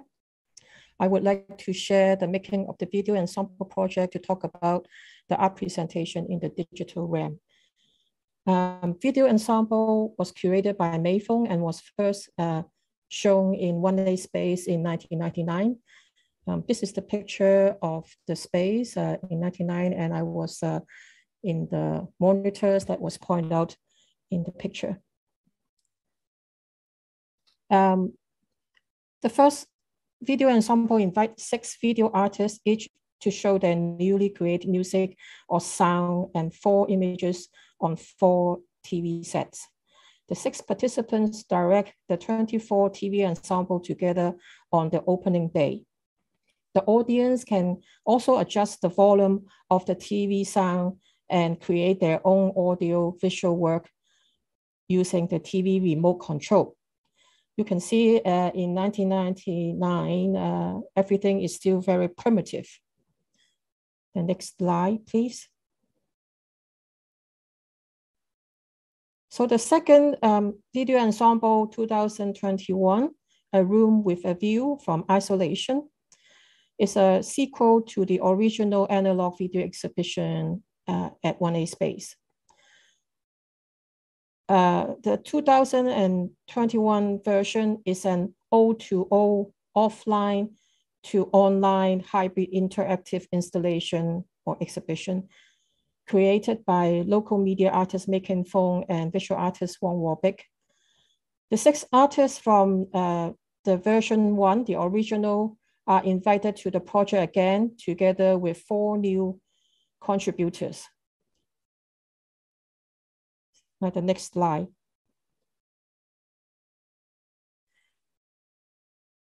So you can see this is the concept picture of the video ensemble 2. The top 2 is the concept picture, and the bottom is a picture of the 3D visualization of the exhibition hall, which is a miniature exhibition hall. And this texts are extract from the proposal to the funder. And unlike the previous exhibition in 1999, where audience are invited to physically walk through 10,000 square feet space to see the standing of 24 TV sets, this new exhibition in 2021 will be a miniature tabletop installation with a total of 27 mini LED TV sets, where a physical walkthrough will be achieved by a camera equipped with remote robotic vehicle accessible through apps and internet browsers and a few webcams hanging above the space. That means the audience need to download the apps and control a mobile camera eye that relay the vision to his or her home screen through the internet. The environment of the physical miniature is very dark, and most mobile cameras captures either the overexposed screens or the total dark environment. Next slide, please. This is also the extract from the text. The rover hover robots are now our camera eyes. From the project proposal, it writes that the public connections to the exhibition will be something like the Martian landscape visit online. Strange, afar, but yet familiar. Inspired by NASA's Mars rovers, which are agents to explore the distance landscape through wireless networks. We developed our Ensemble V2 rover, ground view, and Ensemble V2 hover, top view as agents for visitors to immerse into the impossible mindscape created by our artists. Through our apps or website, audience can register as tour captain who maneuvers the rover hover or simply joins the tour as visitors. The captain of the rover and hover will target a certain monitor to play back the corresponding soundtrack. Next slide, please. My ideas for the new ensemble is based on the first video that I made in 1997. It's the sound and image of a living subject that can be, the sound and image of a living subject can be relayed in ultrasound, but this sound is silent to human ears. The original image and sound was an edit out from an ultrasound examination on a pregnant patient I had in the hospital where I worked back in 1999. In the new version, I use the same type of image, which is a more advanced ultrasound examination of the fetal heart from an online library. I explore the ontology of the digital image. It erases all the private data of the human being involved, and it is just an image of one healthy heartbeat of the fetus. It is a sellable data file, and I can select different one from the online library.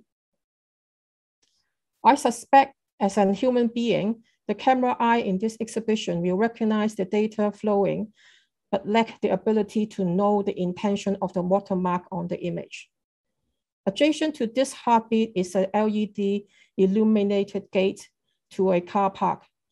I took this video using my mobile camera while I was stopped in a bus in front of a green light.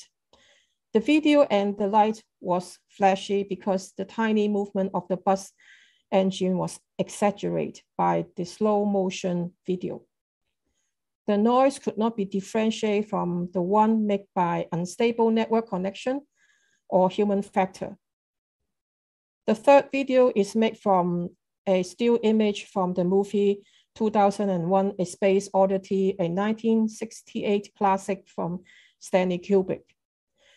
Overlaid with the image of itself is the lyrics of Daisy Bell, the first song that a computer sang in history and the last one that HAL 9000 sang before it was turned off by Dave, the astronauts of the ship.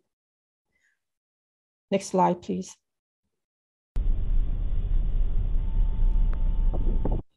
Next slide. I always worry the world that are on the verge of something climate change, something bad, something good. Art is like a lighthouse in the non-digital world. It is a radiating point where nomads can see and know where to anchor. If art in the digital realm can be represented by the generative images from the library of folk or live images where poetry and reality are just too far away, I still hope to see the new art practice impact our world in a nice way. I go through this question when I make the VE2 and they goes, and I put them on the slide here. Like I'm exploring a new space, which is both an online and a physical space. I'm asking whether it's an open space or what kind of art can survive online. What are the audience that will go to the show? What are their attention span? Can I use a GIF or a video? How do they navigate on the digital realm? And the resolution, the bandwidth, is it stable? How to make a stable image or an unstable image? Is there a live performance, like a Zoom, that the people, the audience seeing feel like this depth of performance? Also, I would like to ask whether the origin of the image matter to the audience. Next slide, please. So while I was looking at technology at its almost naked form, what is art that is expected to induce affection and experience? Could we induce emotion through numbers like this work, Digital Rain? Actually, from my understanding of the psychology of the audience, the local audience here, the number on the ring panel could be easily related to particular years in Hong Kong history, and hence induce certain emotion, but it could also work the other ways for people from a different background. What I'm trying to say is the cultural identity could be invisible in the digital realm, but it can also stand out in this particular area. This is the end of my presentation. Thank you, and sorry for such a lot of questions. Thank you very much. So, oh, there is a hand there. Jeffrey, you have a question? Yeah, so I've excellent presentation. The idea of like a little tiny robot like roving around a little tiny gallery is absolutely hilarious, but also super clever and like really, really interesting. I guess my question is like, as a video artist who's had a very excellent career so far, my instinct would be that like online presentation would come relatively naturally, because like video is like one of the art forms that is already kind of like half digital to begin with. I mean, originally it was film, but now it's like a digital camera making digital files naturally, right? So like, I guess I'm just curious if you feel the same way, and or I guess maybe a different way to put it is like, why am I wrong? Like, why is it? Because it seems like what you've just presented is like very much not just a simple video being displayed. It's like a whole set of interactions and extra stuff. Thank you for the question. You say that video seems very natural as we already experienced digital video for many years. I can only half agree with you, because video, of course, we are very used to this kind of presentation like video, like YouTube. But video art, in a way, I think video art is a different kind of video. It's not really the video that we expect from like YouTube. And I think the art intention is very important. The intention behind making the particular image is very important. And I really doubt if, in the times when people are making movies, making films, the cameraman behind the lens, behind the camera, has taken all the different ideas from the director and film the scene.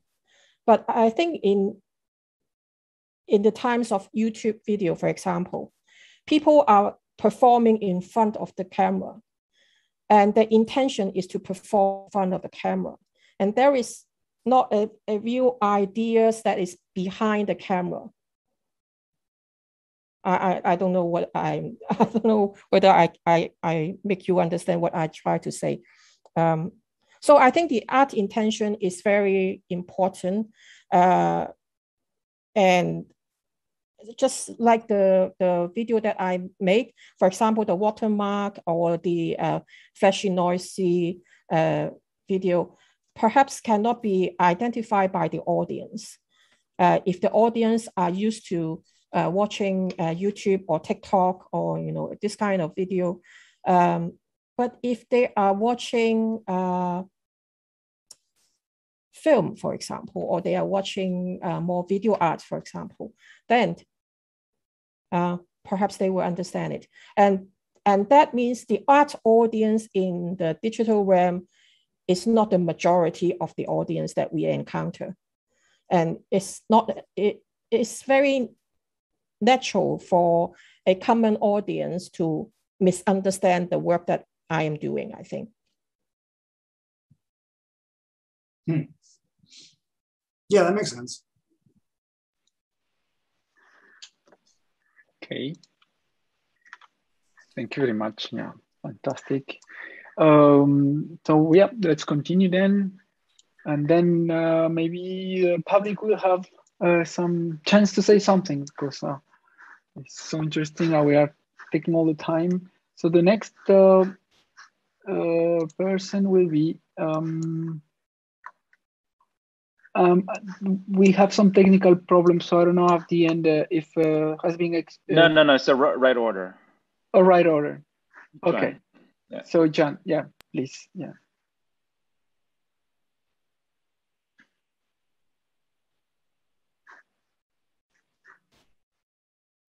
My name is Jane. My name is Jane. My name is Jane. My name is Jane. My name is Jane. My name is Jane. My name is Jane. My name is Jane. My name is Jane. My name is Jane. My name is Jane. My name is Jane. My name is Jane. My name is Jane. My name is Jane. My name is Jane. My name is Jane. My name is Jane. My name is Jane. My name is Jane. My name is Jane.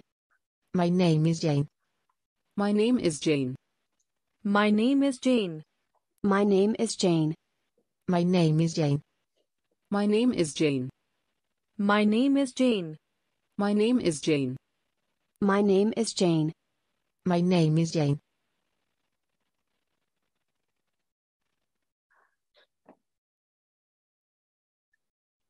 Wow.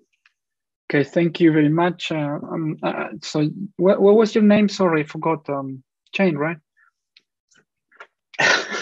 Kidding. We cannot, I think you are mute.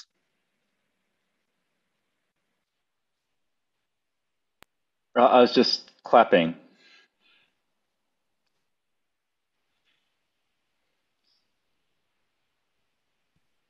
Hi. Yeah, now I can hear you. Jane. Yeah, this is it. Yeah, I'm here now. Yeah, I was mute. Okay. Yeah. Yeah, so thank you very much. You have a presentation now? Yes, So yes. So please, go ahead. Yeah. Okay.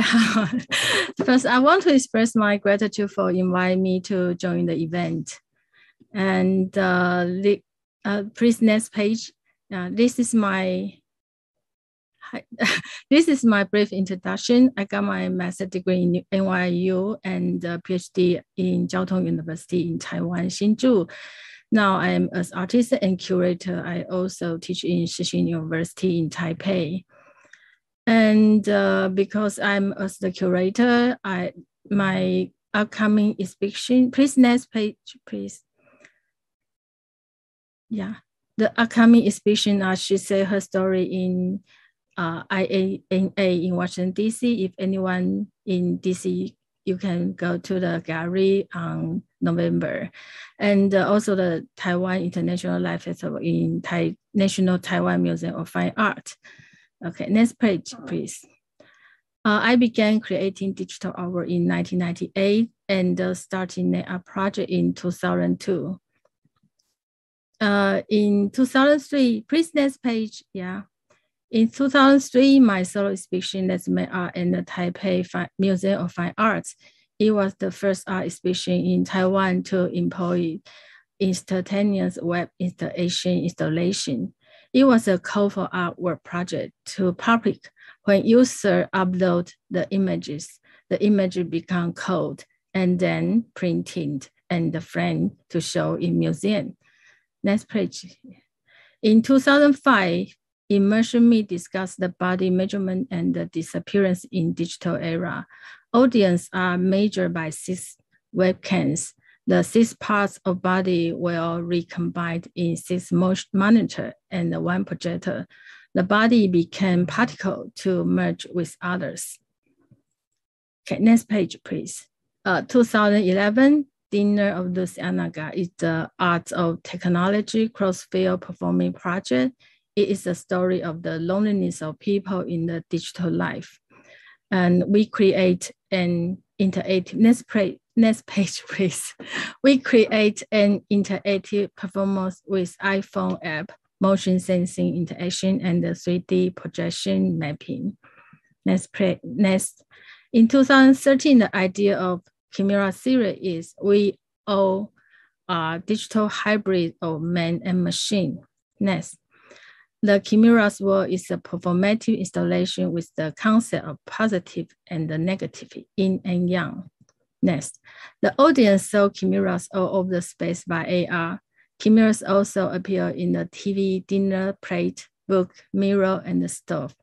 Chimera is the digital virus which penetrates into our body through various device interface and the platform. Next, please. The previous introduction is to let everyone understand the context of my hours. The project of digital portraits is asking the question, does the portrait is the evidence of I? Next, the series original from the word, where are you? The audience entered the name they wanted to search. The system found relate photo on Flickr. The face recognition system captures the facial component in photos and then create a portrait. Next. With the same process in 2013, I started digital portrait series till now. The system will create one portrait every day. Jane is the English name given to me by an English teacher when I was 7 years old. When I grew up and went abroad, I introduced myself, my name is Jane. However, when I Google Jane, I cannot find me. It brings the image with the tag Jane, share with anyone who has the name. Next. Also, Jane is not only a name. Next. It also presents the activities, objects, life, memories, landscape, illusion related to Jane. Next. This is a 1096 portrait from January 2018 to December 2020. The image are bird and pool. When the portraits are created by program, the portrait of Jane become flowing, variable, and changeable. The portrait doesn't present me, but the synthesized Jane. Next. In 2016, Jane has a Facebook account and published fact travel photo and the emotionless poem titled Traveling to. Next. In 2017, I began a Jane's Diary project, which creates sentence by fetching the post of account with ID Jane on Twitter every day.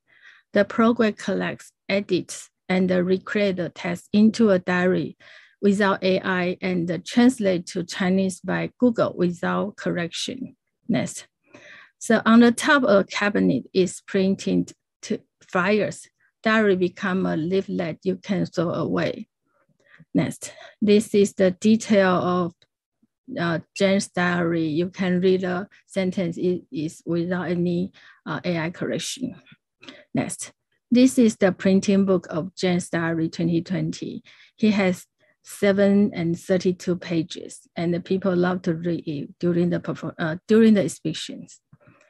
Next, this is the gallery space with 750 portraits and surrounded by the diary, read by computer voice. It creates an environment covered and haunted by Jane. Next. A diary is a personal record of feeling of the day and express one's private emotion. The diary of August 2018 analyzed. Through effective computing, the 31 bottles of perfume were produced according to the emotion and the aroma ratio of the Jane's diary. The audience, next please. The audience read the content and pick the perfume according to their sentiment to create the scent of the Jane. In the exhibition, the audience loved to play with perfume. Next. Now Jane has IG. You can review Jane's portrait every day. All the hours of phones are to prove the existence of virtual Jane. Thank you. You can visit my website to see all the work. Thank you so much.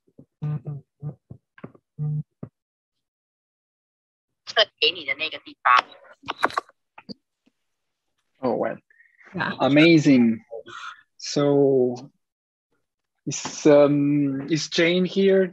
One of the Janes I want to ask questions. We are all Jane. Amazing. Another Jane. One Jane is here. Yeah. But now I call myself Eugene, not Jane. Okay. Right, Eugene. Eugene is here. Yeah. Okay. So yeah, anyone's Jane's like the perfect name because, you know, in America, Jane Doe represents an unknown everybody. Right? Yeah, I know. Yeah, it's fantastic. Yeah. Thank So you. who was that teacher? Very, very smart teacher, you know, it changed your life. You're doing artworks and then, yeah. Literally, I've been an artist and then be a teacher. What was the name of the teacher? Jane, maybe. No, very, very interesting. So, I mean, it's perfectly related to the subject, right, of identity, and it's resonates with everybody's reflection. So yeah, anybody has questions on this? Because really now I want to discuss with all of you around maybe wine party. No questions? Well, yeah. then you can go to Instagram to find Jen. You can watch I have her just every a day. question. Yeah, yes. So I could not find where I can put my hand up, a virtual one. But I have a question. If now with this new digital life of Jane, you think that it is like a new step in your work, in your project, and how you envision the future of the project?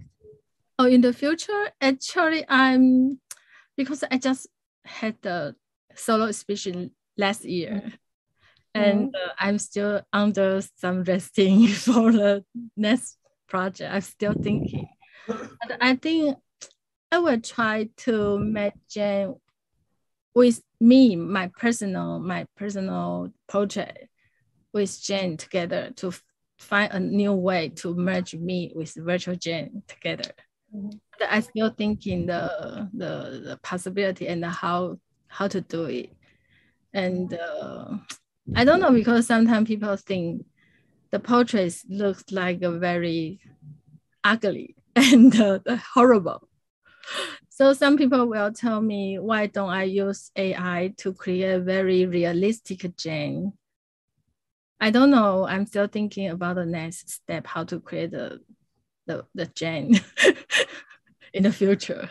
Yeah, because for me, every step or every images, I need to think a lot and to think about the meaning and why I should do it. For example, why the Jane had to be very realistic, like a real person. Because for me, when we go to internet, everybody is changing our identity in different kind of social media. For example, in my personal IG, I am the one who love to eat delicious food. So my personal IG is only food. And Jen has his own IG, and my Facebook is the connection with friends, and on Twitter is just to show to read the others' opinion and to share the opinion of the art. So for me, everybody is flowing in the internet. We have many faces on the internet. So I don't think it had to be very like a realistic person of Jane, but I'm not sure. Some people will give me some idea. I'm thinking. Yeah. But it's very interesting because there is a sort of reversal. Not usually, so for instance, Jeffrey was asking, you have the real work and then you have a representation online. And now, in a way, by your process, you create a Jane that lives online. It's no problem. It's a mashup of all these activities, wishes, and faces. And then you're trying to represent it in the real world. So it's just, and then you don't know how. Maybe it's not really possible, or actually, you are the avatar. Sorry. Actually, in my personal exhibition, my solo exhibition, all the Janes in a real gallery. But I try to use some kind of like a video and like a perfume, real object to prove the Jane, the digital Jane is there. Right. Or you can make a call. Just call all the Janes, the real ones, from where you really scrap their identity and you make a party with 1,000 Janes and the virtual Jane somewhere is there. It's a good idea. Maybe we can have an online VR chat Jane's party together. Yeah, it's a good idea. Yeah. Anyone has a question for Jane? So, okay, great. So now let's quickly move on to Ken. You are the only one now, or is it many Ken? So, how many Kens? Thank you very much, Jane. And yeah, so video and then.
Wow.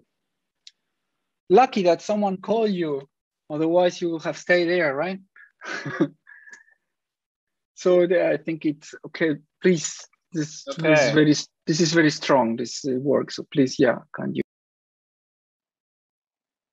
Thank you.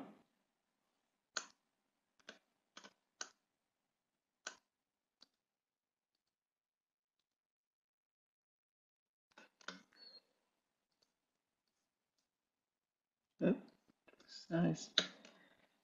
Okay.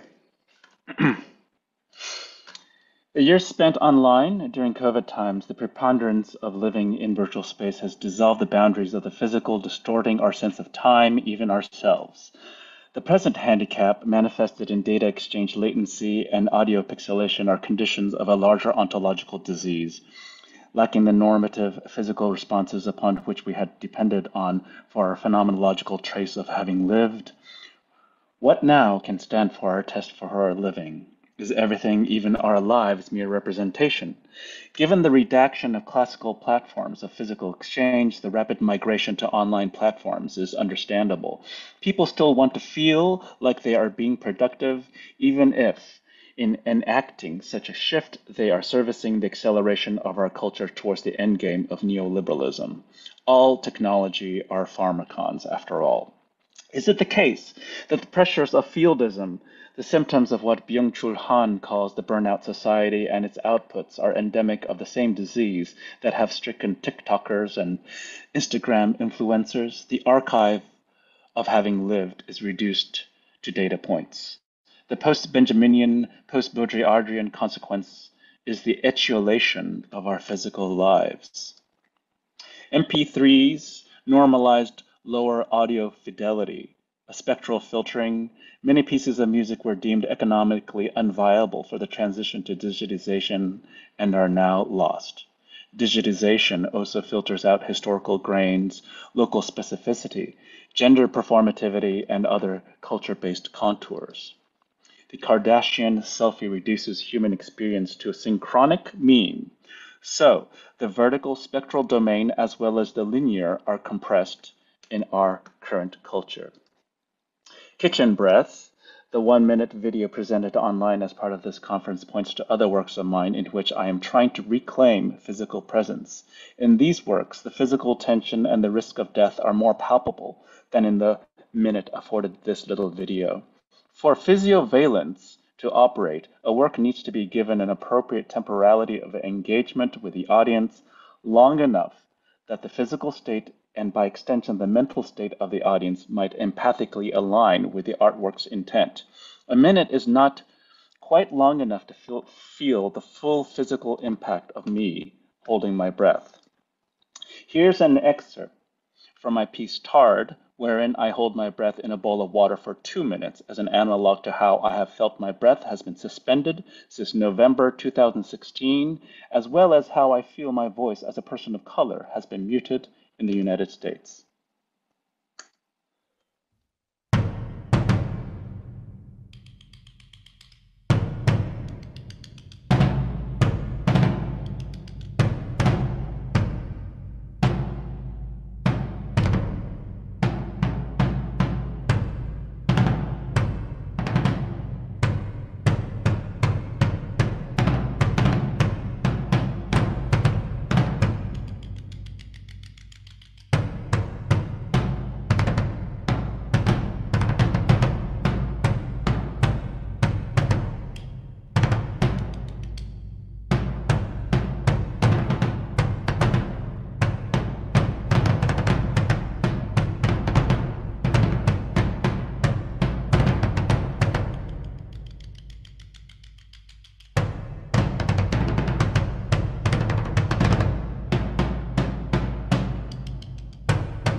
In a recent work, I bruised myself after smacking my chest with a microphone for 15 minutes. Each time we make a mark, that gesture is informed by every time we have practiced and performed that mark. The pounding of my heart is calligraphic in a similar way, informed by practice and rehearsal. I am also the canvas and bear the bruised accumulation of the gestural iterations on my body, a trace to this author. An authenticating gesture. So, kitchen breath, in its failure, stands as a critique of the growing trend towards the synchronic presentation of materials privileging techne, wherein material developments are foregrounded, decoupled from the body, a symptom of neoliberalism. In such a space, a minute is considered a sufficient temporal expositional frame. Eventually, poesis will begin to feel like an aesthetic value. Neoliberalism has the tendency to filter out subjugated knowledges as well, as copious examples of latent racism in AI algorithms attest. I acknowledge that there are positive affordances too of ways in which recent technological developments can add value to people's lives. A pharmacon is both medicine and poison.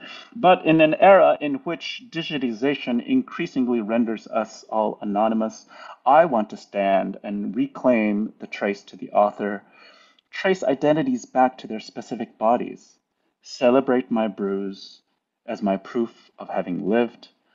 I am a Spartan 300, defending Thermopylae against the onslaught of the Xerxesian hordes of zeros and ones. I will hold my breath and pound my heart until the end of recorded physical time. Thank you.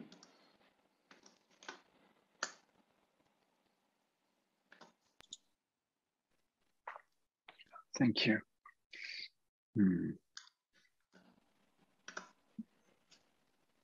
Okay, that was profound. So we almost feeling ashamed that we are using digital medium. As such, it's true. Like, I mean, it was powerful. Okay, so anyone have some question or reflection or reaction? I have a question for Ken. Ken, yes. Your outfit is not the same as before. This is the same as kitchen breath. And then I was wearing, right, this as, it, you know, the same costume I was wearing in Forms of Erasure, the slide from the first picture, my collaboration with Viola Yip, who was a presenter yesterday. That was a piece earlier in the summer in which we performed telematically from Berlin, her in Germany and me in Berkeley. And then the theme, the instrumentation, shall we say, was the affordances of failure of Zoom space and how these artifacts are produced through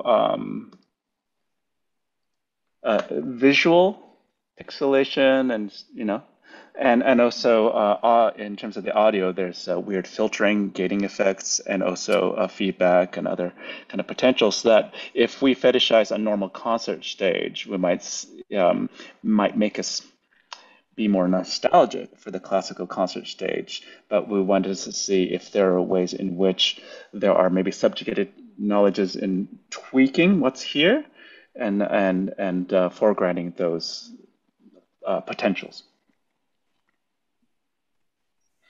Yeah, so I did a costume change. Yeah. Because before I have a discussion with Alvaro about your T-shirt on the video. So we found that there is a lot of message on it, but well, maybe it's just between the Alvaro and I. Yeah. Oh, I mean, being a fan of the Japanese soccer team. No, because your T-shirt, yes, well, I think with actually the whole setting of the kitchen brief, I like it very much, because now you move it from stage to a home place, which is really a home place, the kitchen, and everything is very related to life, even your outfit. And but t-shirt for me is a lot of message. It's a daily wear things first, the kitchen, and the second. Exactly. I thank you. The kitchen was also where I was teaching for most of the year. Right. It became a performative stage, right, via Zoom, and then there was a virtual background. Yeah. About your t-shirt again, because we found the message from the America and the message from the Japan, somehow related to your identity, your nationality, maybe by chance, but for us it's very interesting. There are a lot of message, something maybe your something you like, nice soccer and Adidas. It's not by chance. It's not by chance. Okay, good. It's a costume. Yeah, that's why I'm also wearing it today. Right? Yeah. Okay, thank you. Thank you, Jeffrey. Yeah, also a big fan of costumes. So I'm curious, like, well, I mentioned yesterday, I think the guy's name is Victor, was talking about physical danger, right? Like in arts performances particularly. And obviously the piece you showed in both forms, in the original on stage and then also just now in the truncated video version, center around physical danger to yourself, and they play directly on the audience. I guess one would say empathizing, or it's hard to say, right? But like basically the danger your body is in, or even just the. Hello? So I'm just going to ask you the same question in terms of like, do you think that it's the same or different doing is just showing the video? Because I mean, if you can watch a video online and you still get a very visceral reaction the whole time. There's the paradox of fiction, sure, right. But then I'm saying that these digital means point to the live, right? And I hope that the people who've been able to experience my live performances could also then kind of understand that in the way that I've rehearsed my whole life listening to my favorite bands. And I have an article where I say, as opposed to what Walter Benjamin says, I think that each time I listened to my favorite artists, like the Rolling Stones, I was rehearsing to receive the authentic, so that every time I went to a hotel and heard a cover band playing, I knew it was not the real thing. And for 30 years, it was like that until I was finally able to see Mick and Keith, and it was extra special, right? So, but there are things in my field, classical music, where, for example, no matter how good Yo-Yo Ma is, he could be replaced, right? And then there are racialized contours as an Asian American participating in a field, classical music, which is, that we've been marginalized. We didn't have access to participation from the onset. So I'm also thinking of ways in which I could create a unique space where that my being myself is much more intrinsic. Yeah, but you asked about danger. I practice. So the extreme kind of palpable viscerality is broadcast, and it's dangerous when the percussionists slow down in rehearsal. Right, and that because I'm holding my breath and it's calculated, they have to be at tempo. But if it slows down, then it becomes dangerous. If they just do what they're, right, at tempo, for example. Yeah, and then like pounding my heart, I practice. I'm also an athlete, and I'm also inspired by people like Murakami, who's a marathon runner, and he's written things like what I talk about when I talk about running is preparing your body, right? Not only for a particular work, but for making it sustainable, And there are artists like Matthew Barney, who's foregrounded their athleticism, maybe, right? Also in commentary to some of the things that's going on about materiality and the vulnerability of the trace to the author nowadays, and people are trying to reclaim that in different ways. But there's also a ritual aspect because I practice. It's, you know, and it's also, there's maybe perhaps a sacrificial element in performance, a kind of giving, if you will.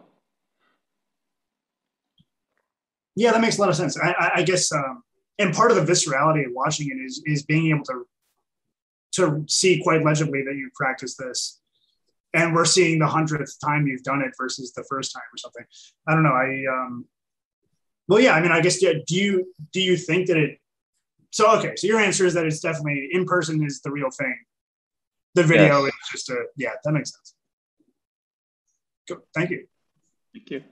Well, I just want to add something up because you were talking about these affordances of the media, the cam rake, and to add to what you both are saying is it's interesting because you do a performance like this when there is a risk, and you know maybe you're jumping and you may fall somewhere, or you are, and then suppose that you have a crash and you stay there longer. So this actually create this expectation and stress, and is the person dead or suffering during the performance? You don't know. It's like, I think it's also interesting way of it's not it's a failure in this sense of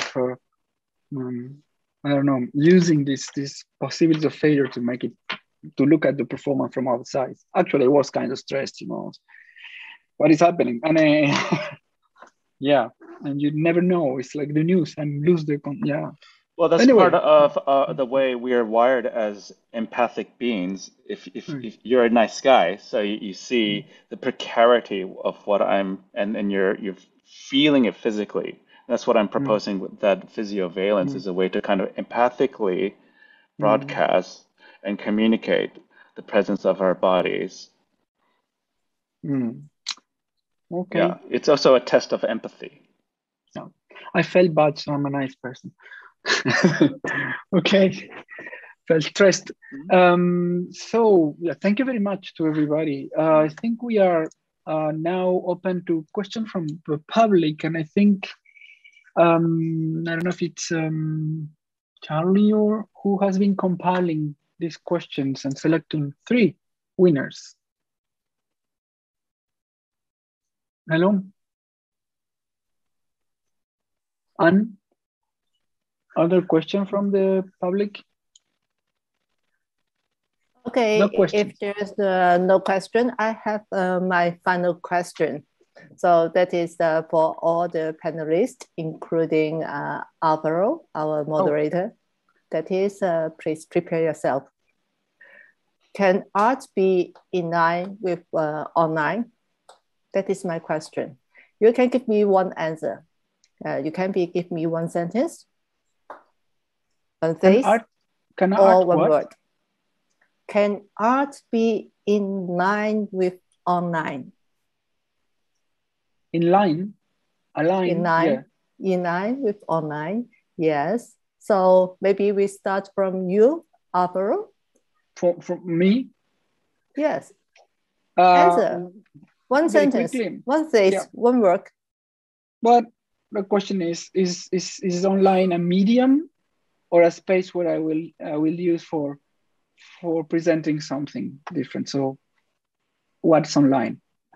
Answer. In next. line. No, I mean, okay. Medium or another space? That's a question. Can I use it? Another space, maybe. I don't know. My answer is a question. Okay. No, I mean, I should. So maybe better let the others. Okay. Because, Tobias. It can be outlined. Thank you. And Joanna?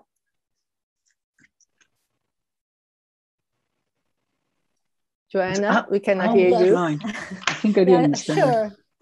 I think that now it's all about communication. And as Alvaro said, what is online? It's the one of other environments of the communication processes. So of course, art is already online, inline, outline. I think it's connecting all spaces.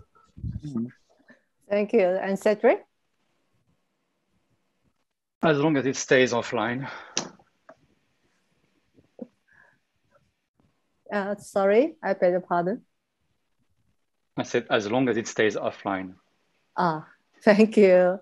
And Jeffrey? Depends on the art and depends on the online. Mostly depends on the art. Good. Ken? The online part is just like an environment, and I would like to think that in the future some artists can create something that needs to live there. But the inline part, I think there's a quotient of being an artist that is about irreverence. So conforming, inline, that's the part I would take question. Thank you. And so I call you Jane or you Jane? I think no matter inline or online, actually we are lying. We are lying. We connect with others all the time, no matter computer or mobile phone or our thought, our DNA. We are lying. Okay, thank you. So thank you very much.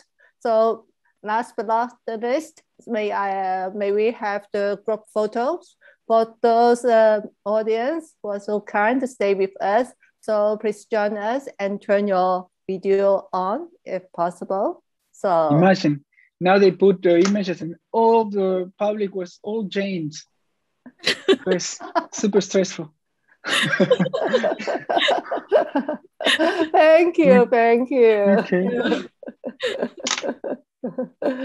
Thank you. Okay. So, and hope to see you again. Thank Bye-bye. you. Thank you, Anne. Thank you.